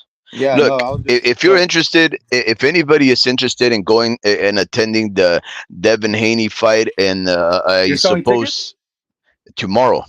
You're selling tickets. No, I'm just No, kidding. but tomorrow they launch. Okay. So Mike, so if don't tell anybody's, anyone. so This is make sure Mike. you hop on Tixer or whatever it is to get your tickets because it drop tomorrow. Man, is And they're this gonna guy sell out. racing against Bill Harvick? Let No, me why mute would you tell myself. I'm people to driving buy home. it when they might sell out and we're not gonna be able to buy them? Yeah, yeah, they'll raise the price. So a couple of interesting news, Drew. I just run by you. So you heard about the rumor, right? Mm-mm. Uh, Tank Davis might fight or is in talks with Teofimo Lopez. Oh Yeah. no! I want to talk about that tomorrow, bro. Yeah, Okay, we all should. right, all right. My shit. Don't All go right, there. all right. Don't Well, go there. that's Go all there. good. It's all good. It's all Cause good. I I'm just haven't heard dropping. you guys. I got a It's different okay. topic. Hey, it's okay. We're not gonna address it. I just want to know if you guys had heard Okay. about it Okay. because here's another rumor, and this is so Ah, stupid. Check this out. tomorrow. No, wait. This is the news. I'm just setting it up for tomorrow because That's a maybe our rumor. listeners want to do the research. Is that a Ryan rumor? Garcia could fight Teofimo Lopez, or That's a this is rumor. so That's stupid. fake. Fake I news. know, bro. Ryan Garcia can fight Teofimo Lopez or Devin Haney on February the 10th at MSG Sphere in Las Vegas. How the hell you gonna try and fool us? You try and give us dates and even locations as if that's gonna make these fights any more credible. Get the hell out of here, Ryan Garcia. So you just Uh, told us fake news? I believe so. I think all of it is so fake. I can't believe anything that I'm hearing right now. Like, but I know here's the thing, Drew. The PBC is in dire straits. They are going on looking for a buyer. Amazon might be the ones who take I it. can't hear you. They might. No, I'm I'm not saying that. getting either. Yeah. It's just that my mic went out for a little bit. You get that? Yeah, okay. Yeah, it was off right now. I don't know why. Yeah, no, it's I pulled the plug on my own thing. So yeah, so it's but what I'm saying is that is there any truth to these rumors? Seeing how the PBC is in dire straits to survive, because apparently Showtime Paramount is only gonna broadcast boxing as pay-per-view events. So they're only gonna ask for mega fights. So I guess let's start there. In your opinion, is Ryan Garcia versus Devin Haney or Ryan Garcia versus Teofimo Lopez a mega fight where Showtime would buy the rights to broadcast that? Should we talk about this tomorrow? Okay, Nah. right. I think it's just I think it's a rumor. Oh, Um, okay.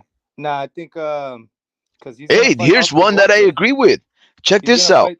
He's gonna fight Oscar Duarte. That's why. So there's Yeah, I more. know. That's so that you know who Oscar Duarte is, right? Yeah, it's not gonna be an easy fight for him, but yeah. Well, Um, there shouldn't, it shouldn't be an easy fight, but he is a 135 pounder. I am on Uh, 1%. Just let you know, I might die right now. well, I hope that you resurrect. Here's something that I finally agree with. Austin Trout. Remember, Austin Trout was the one who just a few days ago was saying that Jermell Charlo was going to beat Canelo. Check this out. Check what a turn of events. And maybe not even a turn of events. It's still another way to shade at Canelo. This is what he says. Austin Trout says Canelo Alvarez should have knocked out Jermell Charlo. Wow. What Who? cap. Who? Austin Trout says Uh, Canelo should have knocked out Jermell Charlo, and I yeah, think that's shade to the max. That's so much shade. yeah, I know. That's what we just said. Or that's what I just said in the beginning. I was like, yeah, he can really could have knocked him out, you know. So I think yeah, man. so. I mean, look, Drew. Look, I know that that Jermel's shell was impenetrable, but let me ask you something. If a dude just balls up, covers up in a ball, and he allows you to tee off of him, are you gonna stop that guy? You personally? Not just round and jab. I mean, do what Floyd did. You know, he has the blueprint. You know, I think his body makeup. He just he didn't prepare right. You know, he didn't prepare right. He didn't have like the right people behind him. He was supposed to have someone behind him telling him, like, hey, your body needs over a year to move up 21 pounds in weight.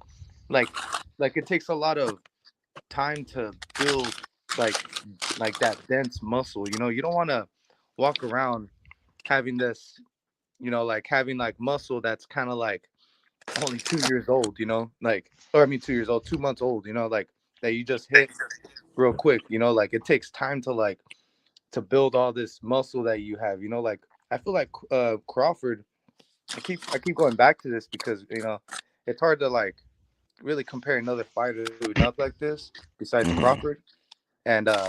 And he's actually stayed, he did it right. He stayed at 147 for how long? A couple of years, you know. So I'm Yeah. pretty sure the first fight he had at 147 and this last fight he had with Errol, they're two different fighters. Like his butt, like he's he was just he was probably solid as a rock. You know, I'm Hmm. like I was thinking about this the other day. It's like it's like this. T Bud T Bud Crawford. You ever smoked weed and, and you had this dense nug, right? You had this small, super small, dense nug. You break it up and that's like an eighth. You know, it like fluffs up on you.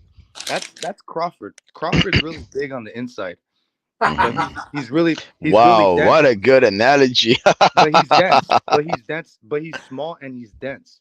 Like he's hard as a rock. I feel like dudes like that got that wire strength and got that strength to really transfers throughout their body. You know, and that took years for him to build that muscle And density. hey, does he have enough wiry strength to be Canelo? N- Um, that's what makes it hard because he's trying to move up. So he's no longer Yeah, gonna have that body type anymore. a Like he's really couple just of gonna become. Depends how much time he has. Like, dude, if he was to go up to fight, all right. If you were to just give us like a roadmap and be like, all right, guys, once I'm done fighting Tim Zoo, I'm gonna tape. Mhm. I'm gonna go up one more weight class at 160, and I'm gonna fight whoever Yeah, has the 160 belt. I Boom. agree. I get I used to agree. that. Do it Then boom, gradually. Yup. gradually Exactly. like that. That's the way you do it. Now, Yeah. a couple of short news clips, just because I know your phone's about to die, and I'm about to crash out. Because you can tell by my voice, I am an old man. But Joe Smith states, now that you're talking about going up in weight, he states, "I've been fighting at 175 since I was 16 years old. It's time to move up." I agree, Joe Smith. I agree. Here's another one. Cody Crowley puts a target on the back of Mario Barrios. Man, Mario Barrios is a hot commodity. Yep. Everybody wants that boy. Here's a Yep. very interesting one, and I know that Mr. Vince Vargas, our very loyal listener, and I love the that about him. Emiliano Vargas has been added to the Shakur Stevenson versus Edwin de los Santos card. There you go. Wow. It's Nice. starting to. Yup, I agree. Now, I'm sure that in the next few days, Drew and homie Ricky, if you're back, we are going to be talking about this weekend's fights between Mr. Lee Wood and Josh Warrington. That's going to be an amazing fight. We're not going to miss that. But here's another very good news. Scrappy Ramirez from, I think it's South Central LA. He is facing Ronald Batista for a WBA title eliminator. I think they fight like at uh, 118 or something like that. He is been added on to the Alexis Rocha versus Santillán the Zone card on October the 21st. I'll tell you one thing, that card is building up to be a nice one too. Man, guys, we had so much to catch up in boxing. I know that I've been wanting to. I've asked the homie Ricky. I said, give me the wrench, give me the password so that I can just go live while you're having fun. He's like, nope, I'm a jerk. I'm the boss. And I'm like, all right, bro, whatever. But anyways, it was so fun being back. I hope that we're much more active. The homie Ricky, I'm sure that he had fun, but that's the last time I want you to go have fun. We have a job to do, which is to report on boxing, to give our opinions, to entertain our listeners, to listen to what they have to say and what they want out of the sport, because that's what we're here for. We're not here to hear you talk about how they killed JF Kennedy and Dallas and how they have great architecture. We're here for the blood. We're here for the toothless grins. We're here for the cauliflower ears. We're here for the violence. Let's remember that, gentlemen.